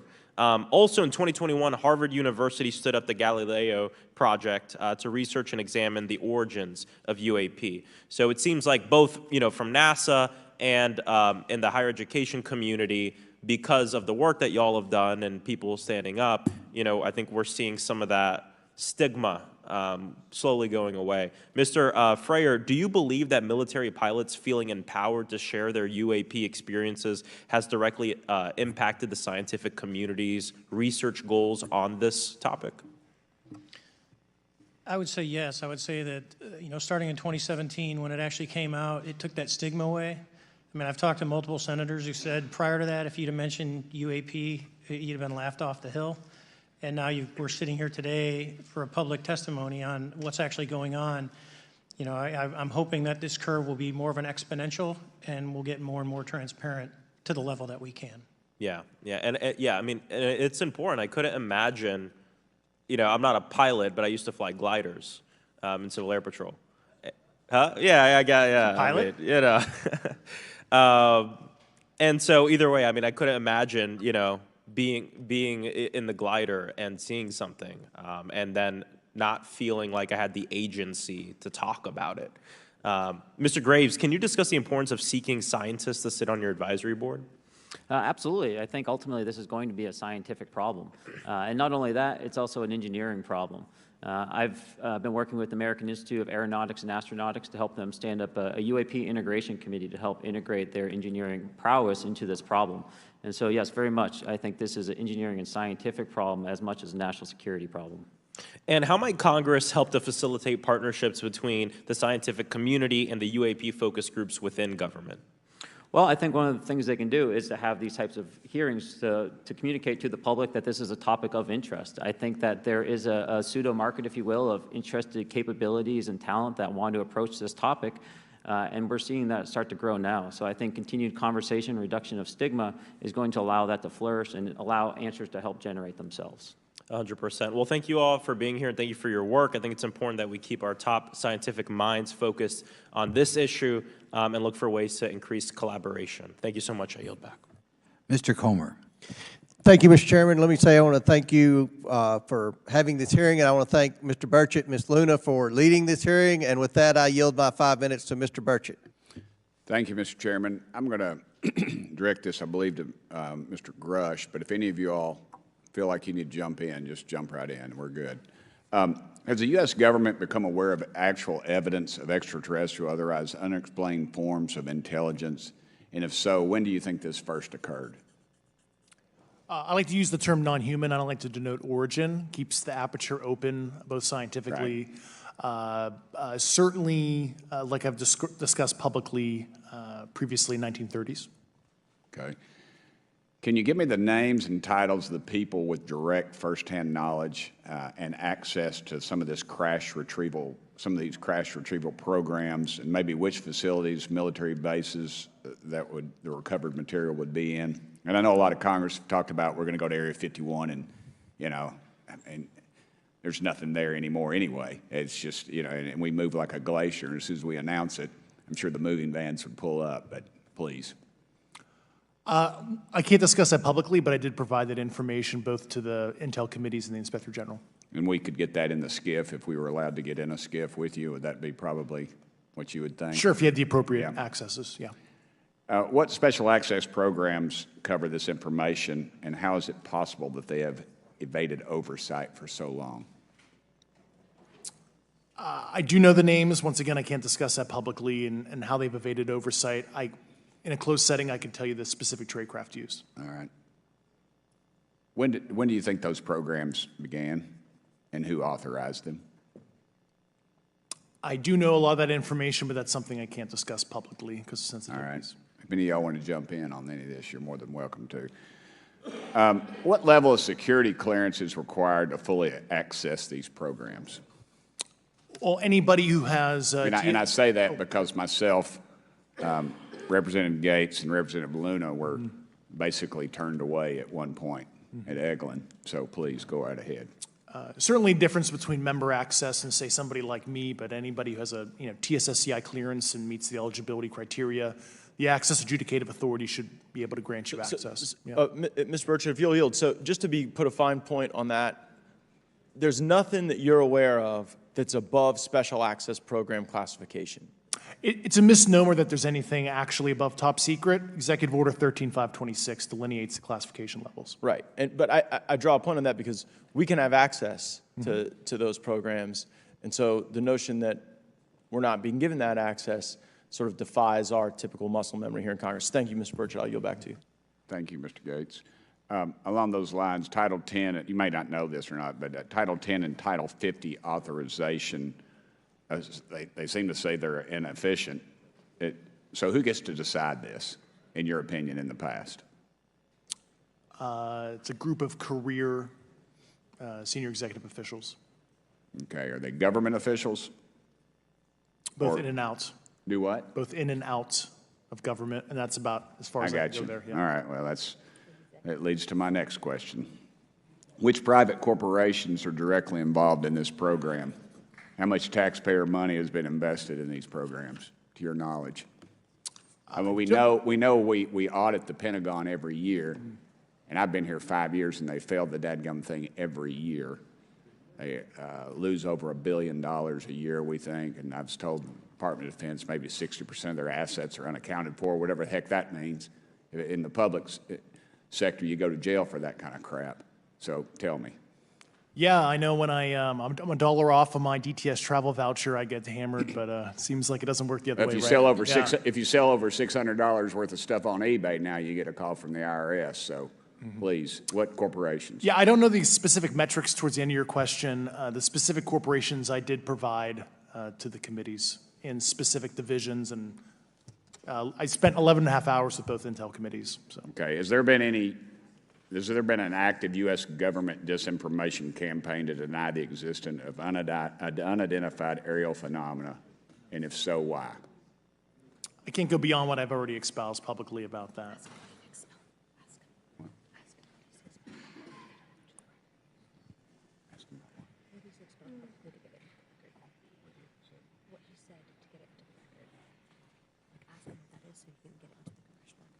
Okay, I've been told to ask you what that what that is and how to get it in the record. What have you stated publicly in your interviews for the congressional record? If you reference my News Nation interview and I talk about a multi-decade, campaign to disenfranchise public interest, Sorry, Mr. basically. Chairman, I've gone. Yeah. Thank I you. apologize, Mr. Chairman. I yield back negative 21 seconds. Thank you. Ms. Ocasio-Cortez? Thank you, Mr. Chairman, and thank you to our witnesses for coming here today. I do concur with the ranking member as well as several other members here on this committee that this is a committee for whistleblowers and for the protection of whistleblowers as well. So we understand what you're putting on the table here and what you're putting on the line here, and we thank you for that. Mr. Grush, you sat on the Unidentified Anomalous Phenomenon Task Force created in the 2020 NDAA, correct? Yes. There have been some things that have been mentioned here during this hearing that I wanted to pick up on. Mr. Graves, you mentioned specifically during the answers to one of your questions, you named Boeing contractors being engaged in an incident regarding this red cube about a football field wide. I was wondering if you could speak a little bit about the interaction, or Mr. Grush, either of you, the interactions between defense contractor companies and any UAP-related programs or activities. So I'll just say that the information about the contractor himself were provided by a witness, and I have no particular detail in that relationship. Mr. Grush. The kind of general unclassed wave tops, certainly the contractors, are the metal benders, so to speak, they're the ones actually doing specific performance on government contracts. Are they required to issue any disclosure regarding UAP sightings, or do they engage in any reporting around this? In terms of the contractors, Yes. Not that I'm aware of. They do not. Okay.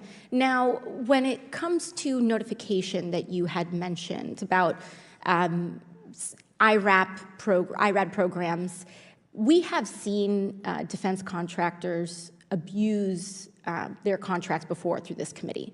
I have seen it personally, and I have also seen the notification requirements to Congress abused. I am wondering, one of the loopholes that we see in the law is that there is, at least from my vantage point, is that depending on what we're seeing, is that there are no actual definitions or requirements for notification. What methods of notification did you observe? Like when they say they notified Congress, how did they do that? Do you have insight into that? For certain IRAD activities, I can only think of ones conventional in nature.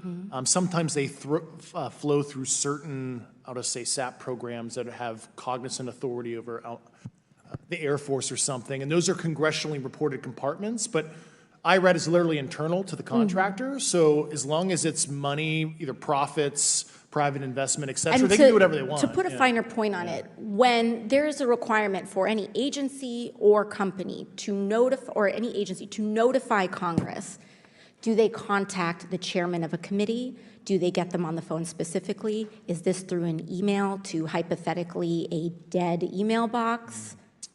A lot of it comes through what they call the PPR, Periodic Program Review Process, if it's a SAP or Controlled Access Program Equity, and then those go to the specific committees, whether it be the SAS, CASC, HISI. Thank you. I apologize, my time is limited. Mr. Graves, one of your main concerns is that the FAA currently does not have an official process to receive reports of UAP from pilots or others, correct? Correct. And in your experience, what data should the Aero program prioritize for potential collection? We have, location, date, time, but are there other specific characteristics that should be included in these reports? Certainly. I think that there's two categories that would be important. One would be kinematics and understanding the specifics of how the vehicle or objects are moving. And the second would be a more zoomed out approach of being able to look at origin and destination before the incident, as well as getting a better contextual understanding of how these objects are interacting with each other. Thank you. Now, because I only have a minute left, I apologize, we only have 5 minutes today, but for the record, if you were me, where would you look? Titles, programs, departments, regions, if you could just name anything. And I put that as an open question to the three of you. I'd be happy to give you that in a closed environment. I can tell you specifically. Thank you. Commander Fravor? And I would say, and I've told people that you have to know where to look. They're not going to divulge it to you because of the classification levels. But if you know where to look and who to talk to, which is exactly what Mr. Grush can point you, then you have them. Okay. Mr. Graves? I was an operator, so I was depending on folks like Mr. Grosh to do that homework. Okay. Thank you very much. I yield back to the chair. Mr. Biggs? Thanks, Mr. Chairman. I thank the witnesses for being here today. I'm over here. Thank you so much for being here. I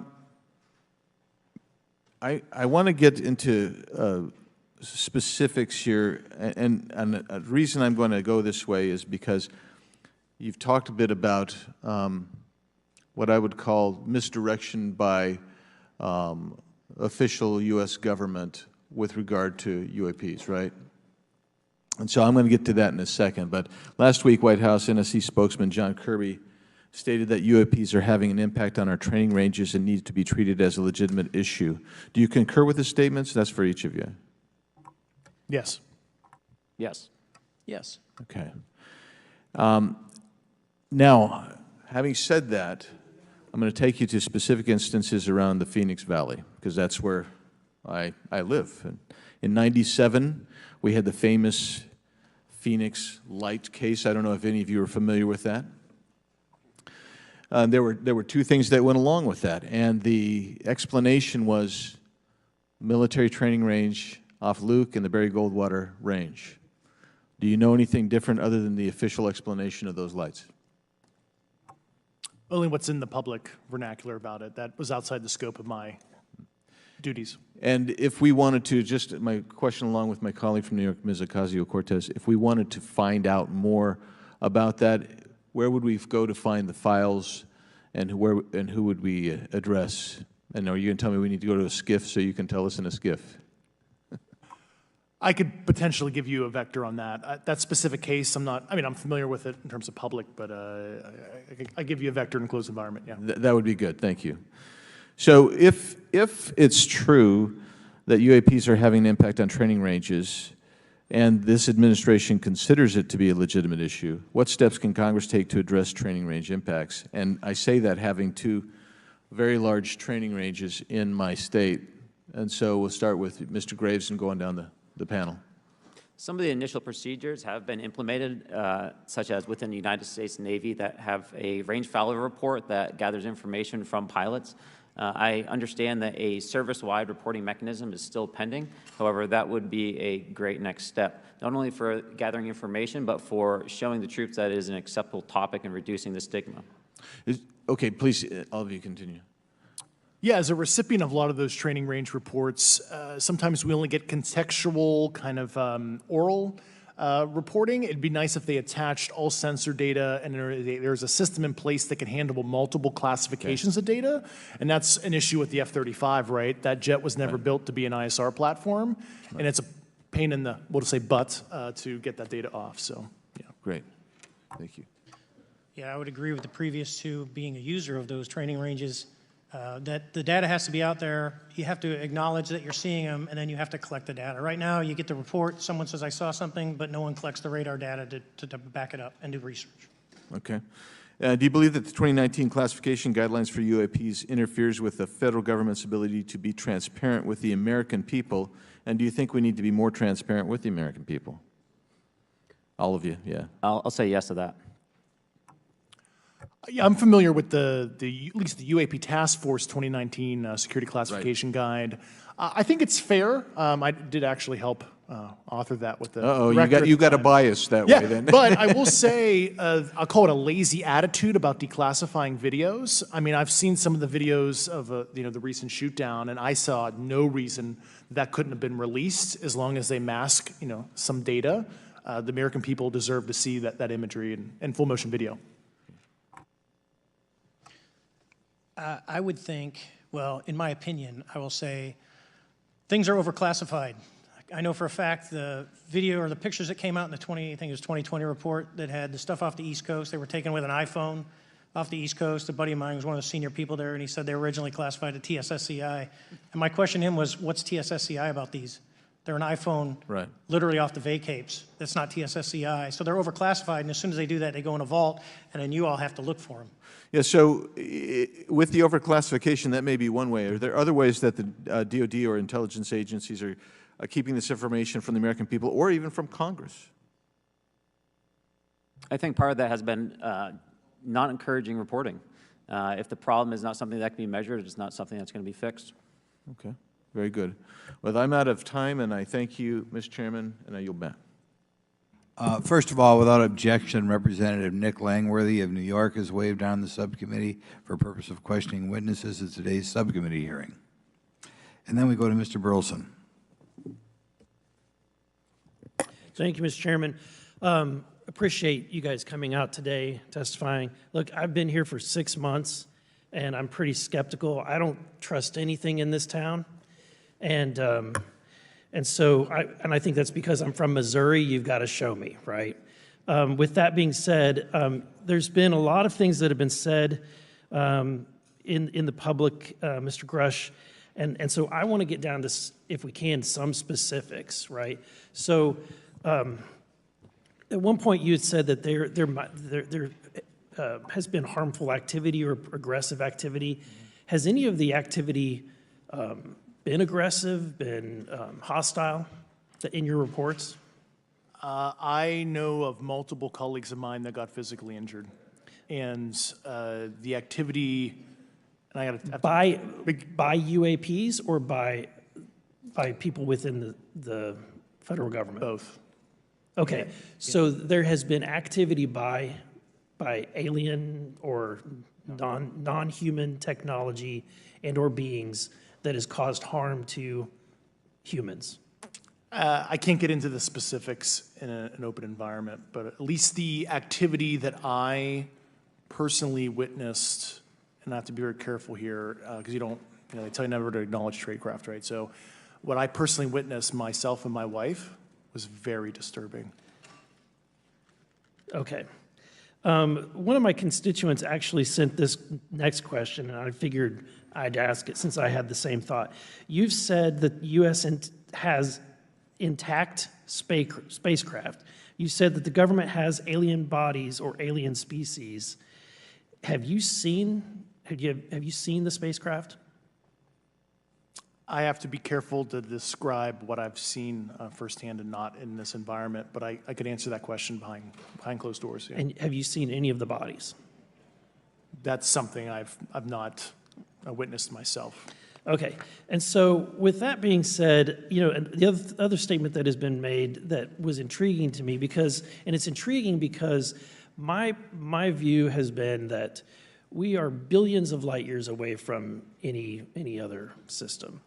And the concept that an alien species that's technologically advanced enough to travel billions of light years gets here and somehow is incompetent enough to not survive Earth or crashes is something that I find a little bit far-fetched. And with that being said, you have mentioned that there's interdimensional potential. Could you expound on that? Yeah, to answer your first question, and I'm here as a fact witness and expert, but I will give you a theoretical framework, at least to work off, to kind of espouse crashes, regardless of your level of sentience, right? Planes crash, cars crash, n number of sorties, however high, a small percentage are going to end in mission failure, if you will, as we say in the Air Force.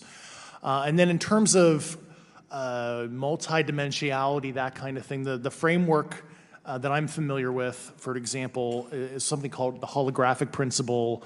It derives itself from general relativity and quantum mechanics, and that is, if you want to imagine a 3D object such as yourself casting a shadow onto a 2D surface, that's the holographic principle. So you can be projected, quasi-projected from higher dimensional space to lower dimensional. It's a scientific trope that you can actually cross, literally, as far as I understand, but there's probably guys with PhDs that we could probably argue about that. But you have not seen any documentation that that's what's occurring? Only a theoretical framework discussion, yes. Okay.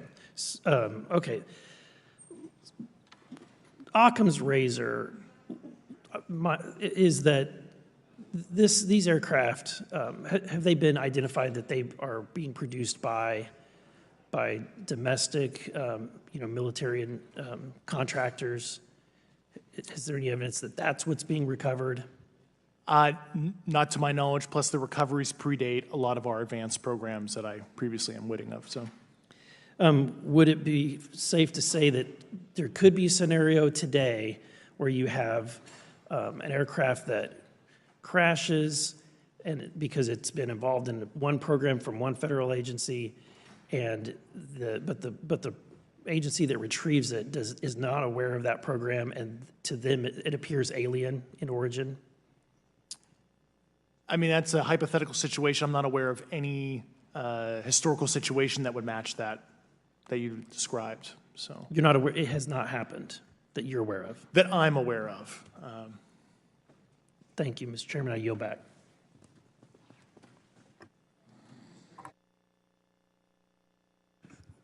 Several months ago, my office received a protected disclosure from Eglin Air Force Base indicating that there was a UAP incident that required my attention. I sought a briefing regarding that episode and brought with me Congressman Burchett and Congresswoman Luna. We asked to see any of the evidence that had been taken by flight crew in this endeavor and to observe any radar signature as well as to meet with the flight crew. We were not afforded access to all of the flight crew. And initially, we were not afforded access to images and to radar. Thereafter, we had a bit of a discussion about how authorities flow in the United States of America, and we did see the image. And we did meet with one member of the flight crew who took the image. The image was of something that I am not able to attach to any human capability, either from the United States or from any of our adversaries. And I'm somewhat informed on the matter, having served on the Armed Services Committee for 7 years, having served on the committee that oversees DARPA and advanced technologies for several years. When we spoke with the flight crew, and when he showed us the photo that he'd taken, I asked why the video wasn't engaged, why we didn't have a FLIR system that worked. Here's what he said. They were out on a test mission that day over the Gulf of Mexico. And when you're on a test mission, you're supposed to have clear airspace. Not supposed to be anything that shows up.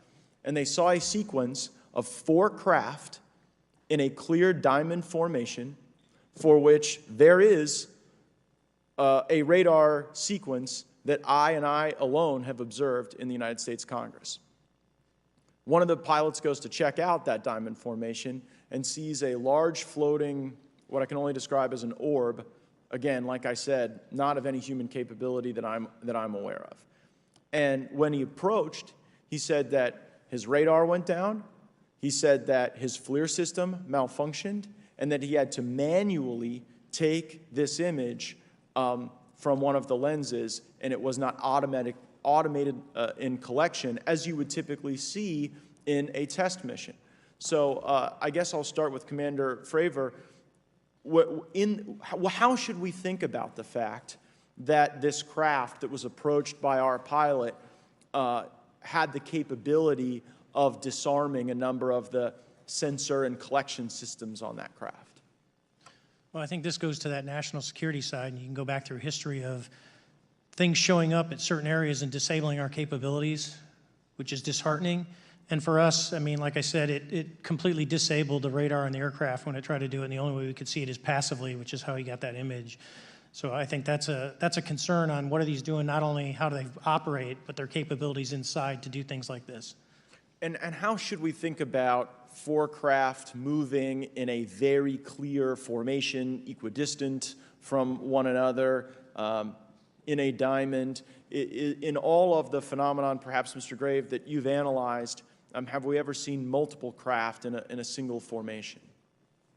I have one particular case, and that was during the gimbal incident. The recording on the AT FLIR system shows a single object that rotates. You hear the pilots refer to a fleet of objects that is not visible on the FLIR system, and that was something that I witnessed during the debrief as part of the radar data on the situational awareness page. I would like to add, however, Congressman, there's a small bit of anger, I would say I would feel that those pilots are still facing that difficulty in reporting this topic, and they don't have the tools to be able to mitigate this issue. It just goes to show how serious this is and why this is such an important issue for our pilots and for our nation.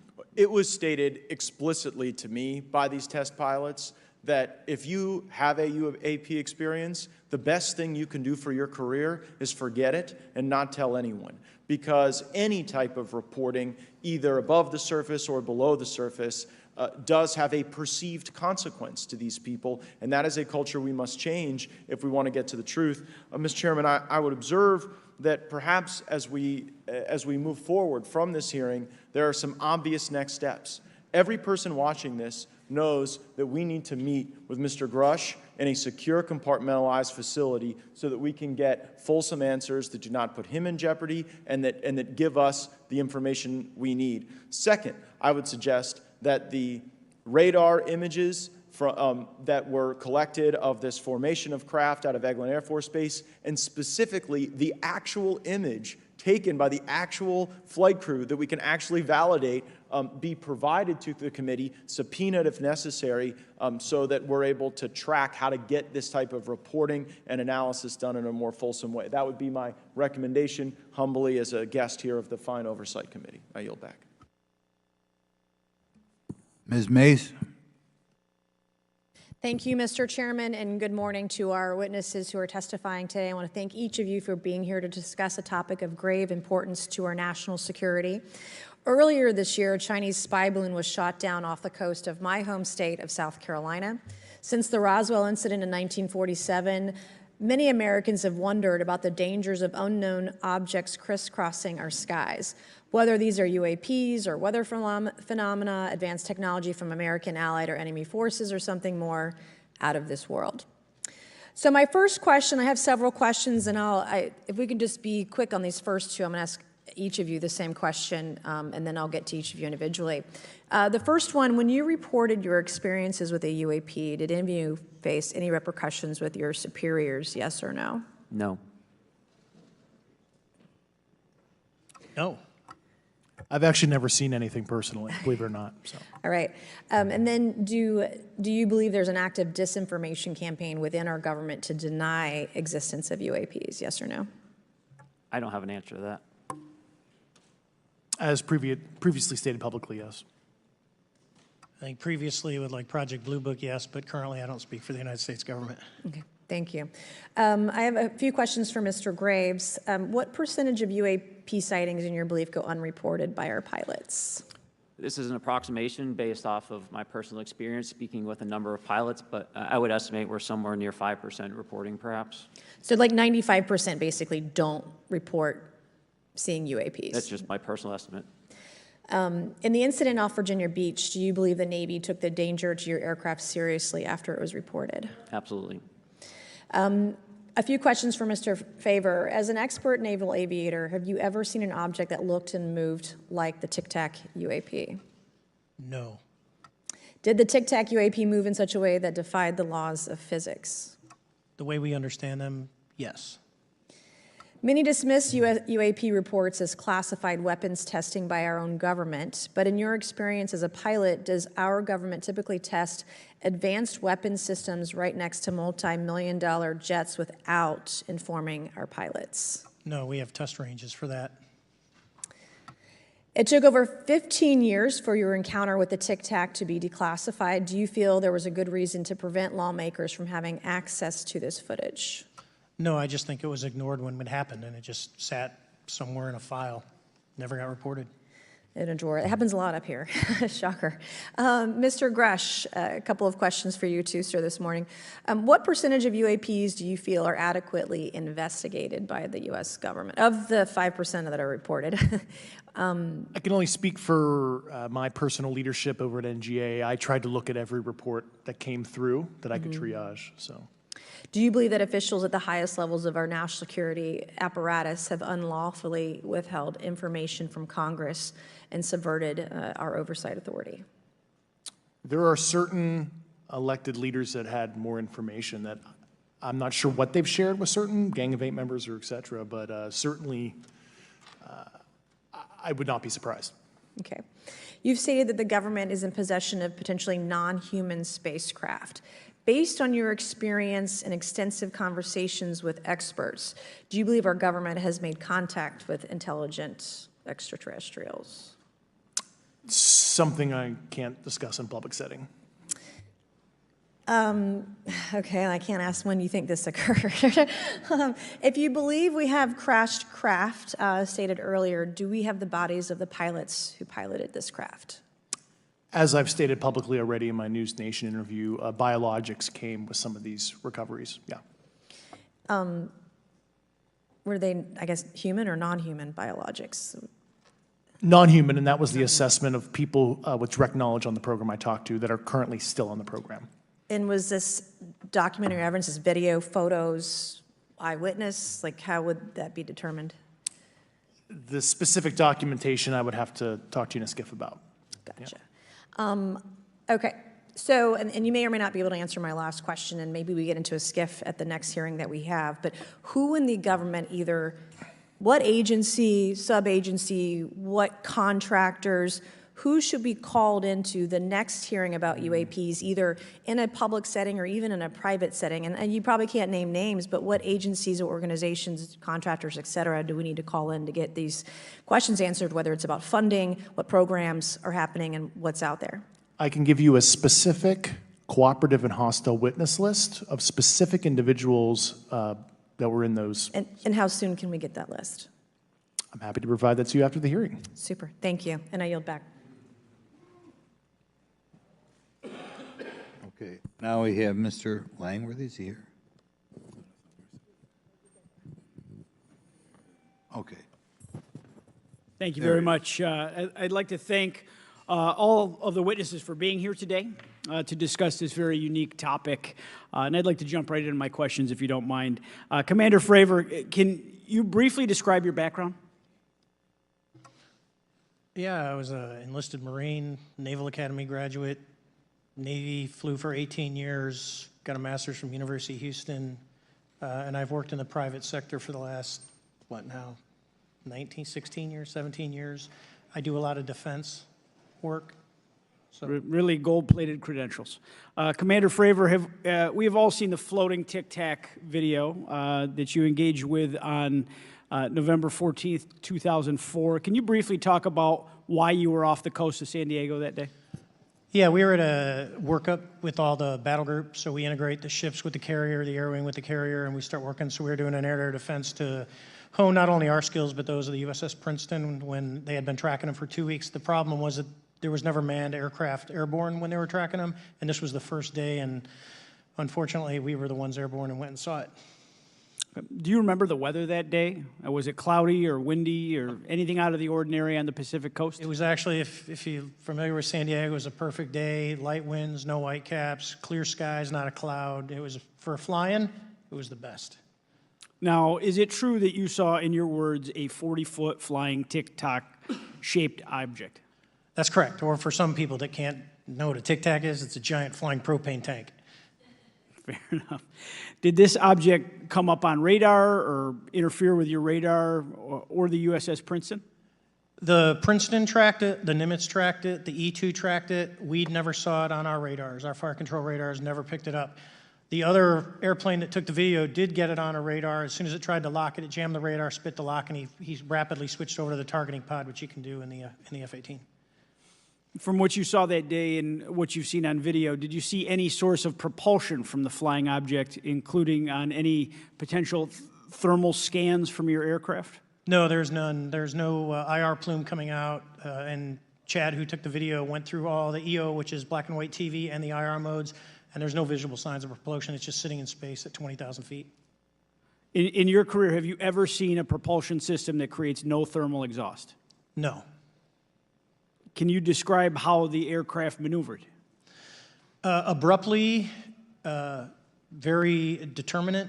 It knew exactly what it was doing. It was aware of our presence, and it had acceleration rates. I mean, it went from 0 to matching our speed in no time at all. Now, if the fastest plane on Earth was trying to do these maneuvers that you saw, would it be capable of doing that? No, not even close. And just to confirm, this object had no wings, correct? No wings. Now, was the aircraft that you were flying, was it armed? No, never felt threatened at all.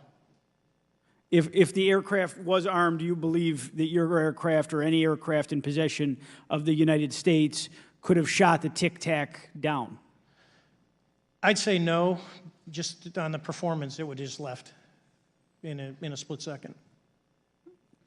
It looks like that we have a problem here that needs further investigation. Yes. In your belief, is this flying Tic Tac, I mean, is it capable of being the product of any other nation on the earth? No, like I said earlier, I think it defies current material science and the ability to develop that much propulsion. And I know there's been some physicists have done calculations, which is beyond anything that we have. Well, either the United States has an adversary here in this world that we don't know, or we really have some serious investigations to do. I really appreciate you being here.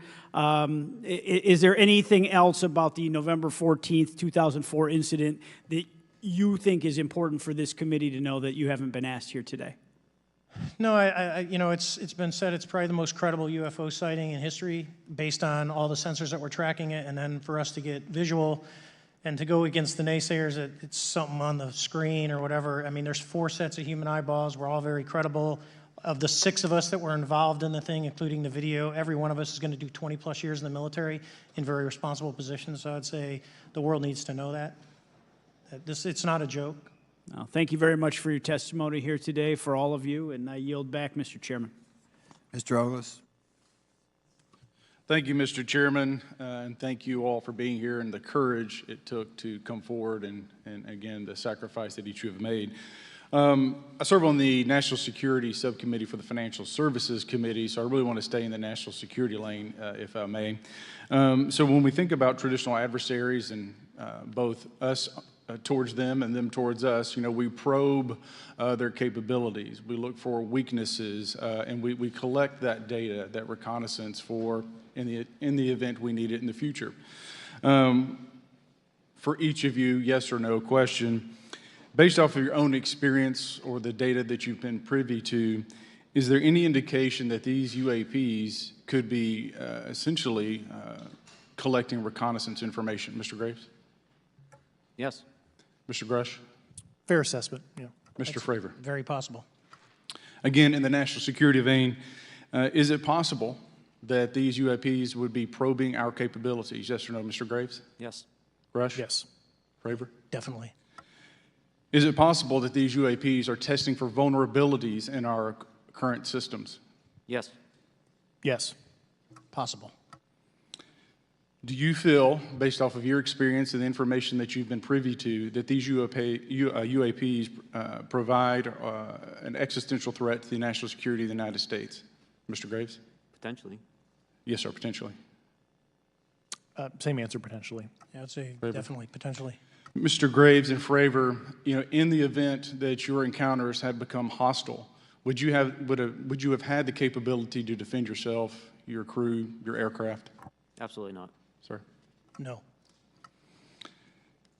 Is based off of the information that you've been privy to, is there any indication that these UAPs are interested in our nuclear technology and capabilities? Yes. By external observation, sure, that could be a fair assessment, yeah. Yes.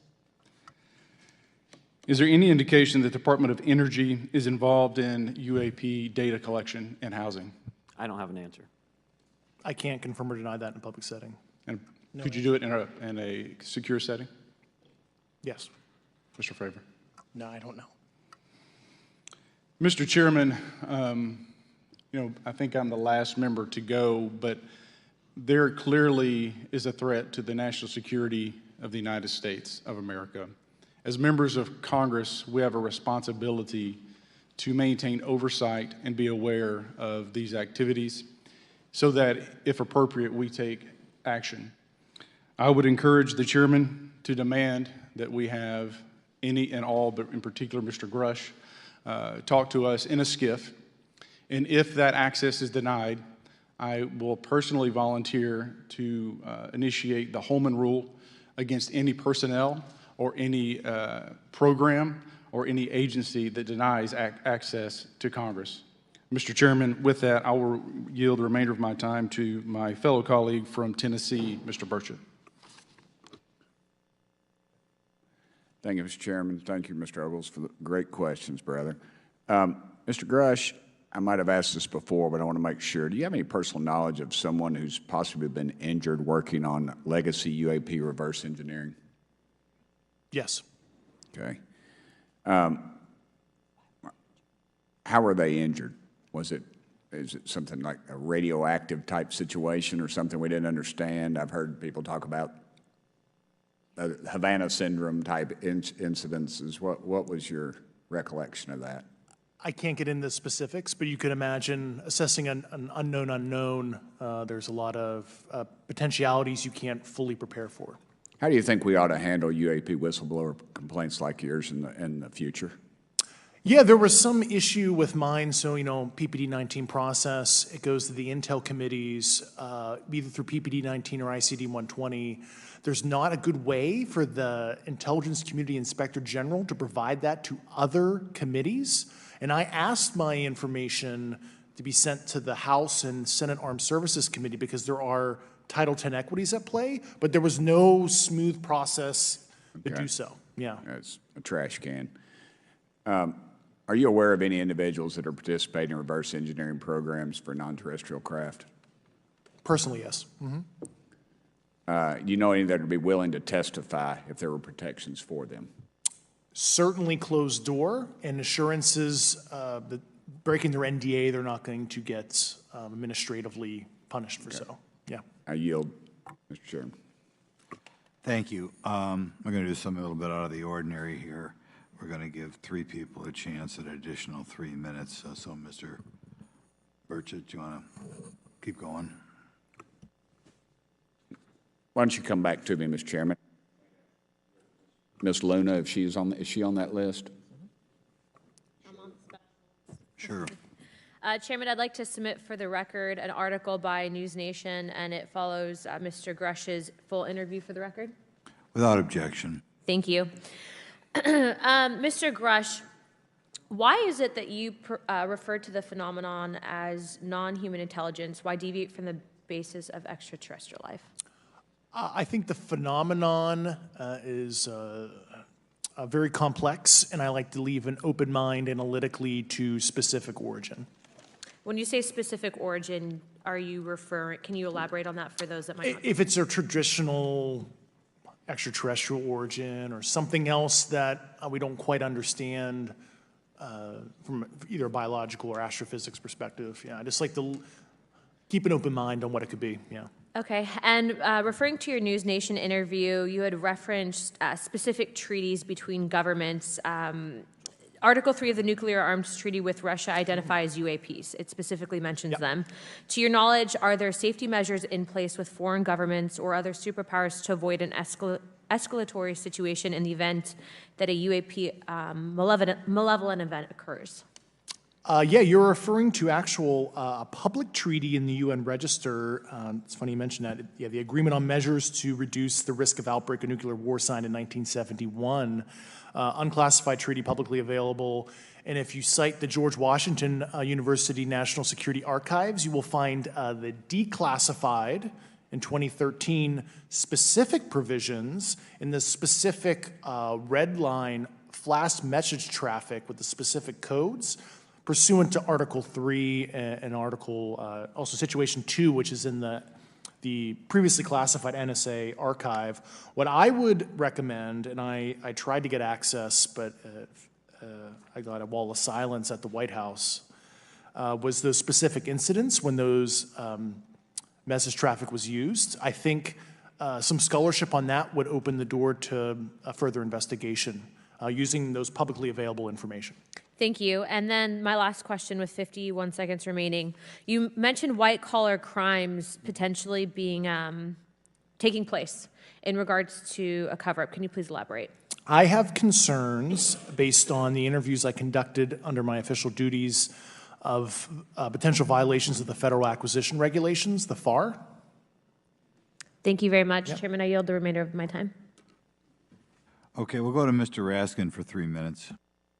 Thanks, Mr. Chair, and I thank the witnesses for their endurance and service today. Mr. Fravor, you've described your episode in detail now, and you call it the most credible UFO sighting in history. But I wonder, was this the first time that you encountered a UFO or a UAP in 2004? Yes. And what was your general attitude or perspective on the UFO discussion before that happened?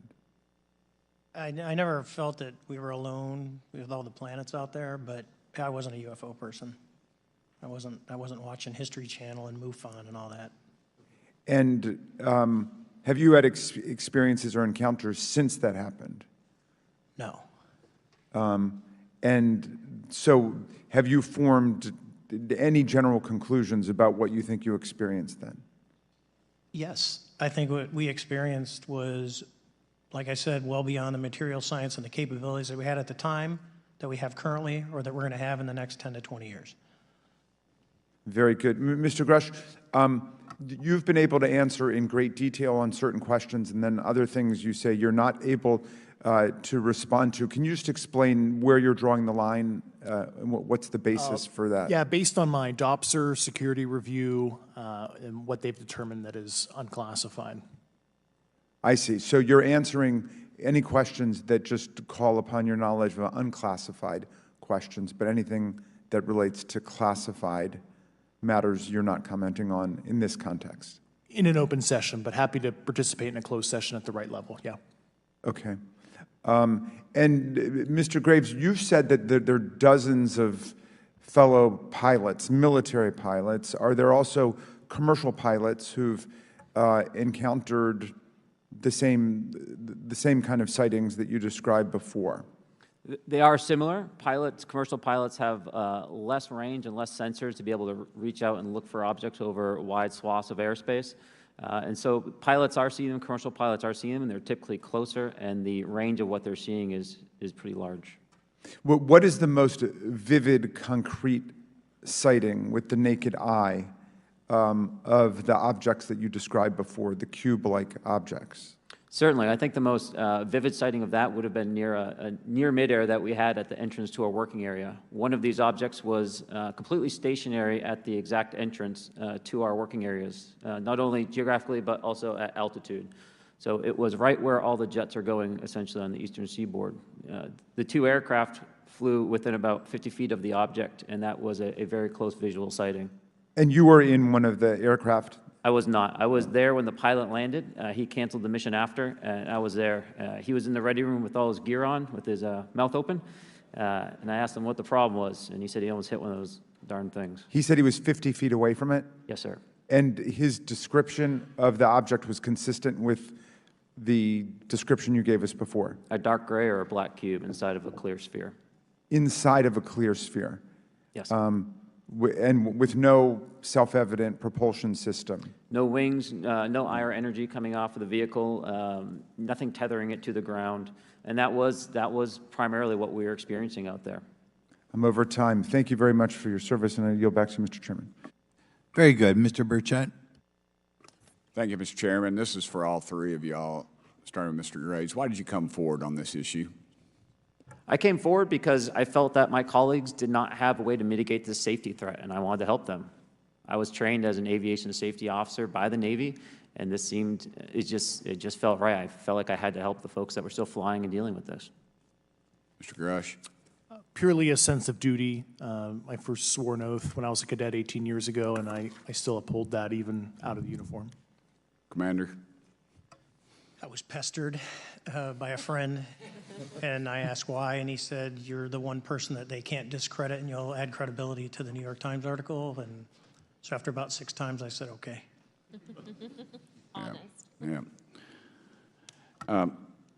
This town isn't made, unfortunately, by people like y'all.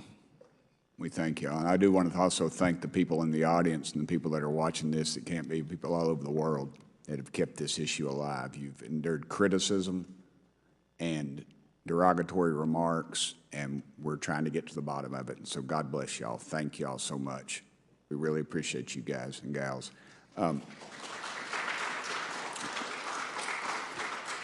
That's why we need term limits. Y'all keep clapping, us politicians just keep talking. So let me ask y'all, how can the public contribute to UAP reporting, and what avenues you think are available to the public to report these sightings? Well, right now, I don't think there is a lot of public options for every man to be able to report on this. I think even for professionals that have sensor data that are seeing these on a regular basis, they're still hesitant to come forward. And so for the general public, I think encouraging the conversations that we're having today, looking for technology solutions that can be distributed so that objective data can be gathered is the first place to go. Mr. Grush? I'll just touch on the whistleblower side of it. I do encourage, current and former military, intelligence community, and industry contractors to come forward in a legal way, either through the IC or DoD or whatever the cognizant IGs are, to lead, join me in this discussion. Commander, and I guess I should say this for the record. My daddy was United States Marine Corps, 1st Marine Division, so. Hoorah. Yes, sir. He was old school, him and Chesty Puller on Peleliu, so thank you, wow. brother. Wow. Yes, sir. I'm not anything like my daddy. He was incredible. I'm very mediocre, to say the least, but go ahead. You seem to be doing fine. Yeah. For me, I was an accident investigator, so the biggest thing that you learn, and I think that witnesses need to do is, one, don't try and make the fish bigger than it was. Stick to the facts, write it down, and don't speculate what you think it is because it will sway your decision. Just write the facts down. We can get all the facts together, and we can start to investigate and get a real honest story instead of, it was this big. Thank you all, and I want to thank everybody. We made history today. Mr. Chairman, I yield. Thank you much, Mr. Garcia. Thank you. I know now we're going to be making some closing remarks, and so I just wanted to say a few things. First, to our witnesses, I want to thank all of you for being here with us today. I know that it takes a lot of courage. You're telling really important information to this committee, and I just want to thank you also for all three of you, your service to our country.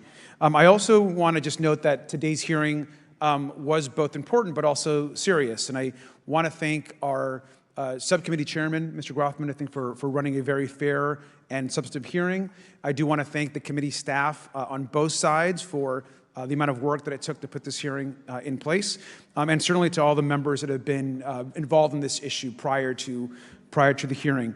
I also want to note for our witnesses and for the public that I'm a freshman member of Congress, and I've only been here for 7 months, but this is by far the most bipartisan conversation and discussion that I have seen happen in the Congress. And I think that a topic of this significance as it relates to our national security, as it relates to information that we're trying to gather for the American public, does bring people together, and I think that's been really great to see. I think it's also important to note for the public, today in our hearing, we had on our side also both our full ranking member, which is Mr. Raskin, and our vice ranking member, which is Ms. Ocasio-Cortez, both here at our hearing. I think it shows the importance and seriousness that our side of the aisle is taking to this important hearing, but also to the broader issue as it relates to working with our Republican counterparts on this committee. I want to additionally add that I think, and I think it's really important that we have and continue these discussions and these hearings. Clearly, there's a lot of information that we don't know, but it's also very clear that we have to continue our investigation and accountability on asking the right questions and ensuring that they're part of the public record.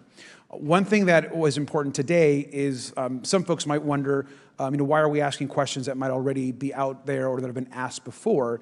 It's important that they're asked and put into the public record as it relates to this committee. And so I want to thank you for, answering some questions multiple times. I know, not just in maybe meetings you had with some members, but also here in the public. Let me also just add an additional note that it's important also that our friends in the media and those that are not just reporting on this hearing, but that have reported on this topic and that may in the future, the media has an important role in this process. And it's very important that the media engages, does independent investigation, and reports on not just what happened today, but what they see independently as what is happening around UAPs in the broader community. That is also an important public benefit that we have in trying to get the information and the facts as it relates to this. Let me also just say finally that as a teacher and an educator and a longtime teacher and researcher, that I also really believe in following facts, in doing your homework, and in making sure that you follow science as we try to get as most information as possible. And so I want to thank you all for agreeing to do that today. Transparency is a cornerstone of government. We live in a vast galaxy, a lot of unanswered questions, and thank you all for being here today. Mr. Chairman. Thank you. I'd like to one more time thank Mr. Burchett and Ms. Luna for bringing this to our attention. It's a topic that has interested me since I was in school. It was a very illuminating hearing. Obviously, I think several of us are going to look forward to getting some answers in a more confidential setting. I assume some legislation will come out of this. Sure. I apologize, Mr. Chairman. I need to compliment the folks in my office that did a lot of the work on this. Rachel and Noah sitting behind me here. They're very quiet and humble, but if without them, this thing would not have come off like it did, so I apologize. Thank you. I think we're going to want to look into what we can do to make more of this information public. I think there's certainly a time period after which it should always be made public, and people have been concerned about these issues, like I said, since I was in high school. But in any event, I'd like to thank everybody who was here, sticking through the entire hearing. Without objection, the members will have 5 legislative days to submit materials and to submit additional written questions for the witnesses, which will be forwarded to the witnesses for their response. If there's no further business, without objection, the subcommittee stands adjourned.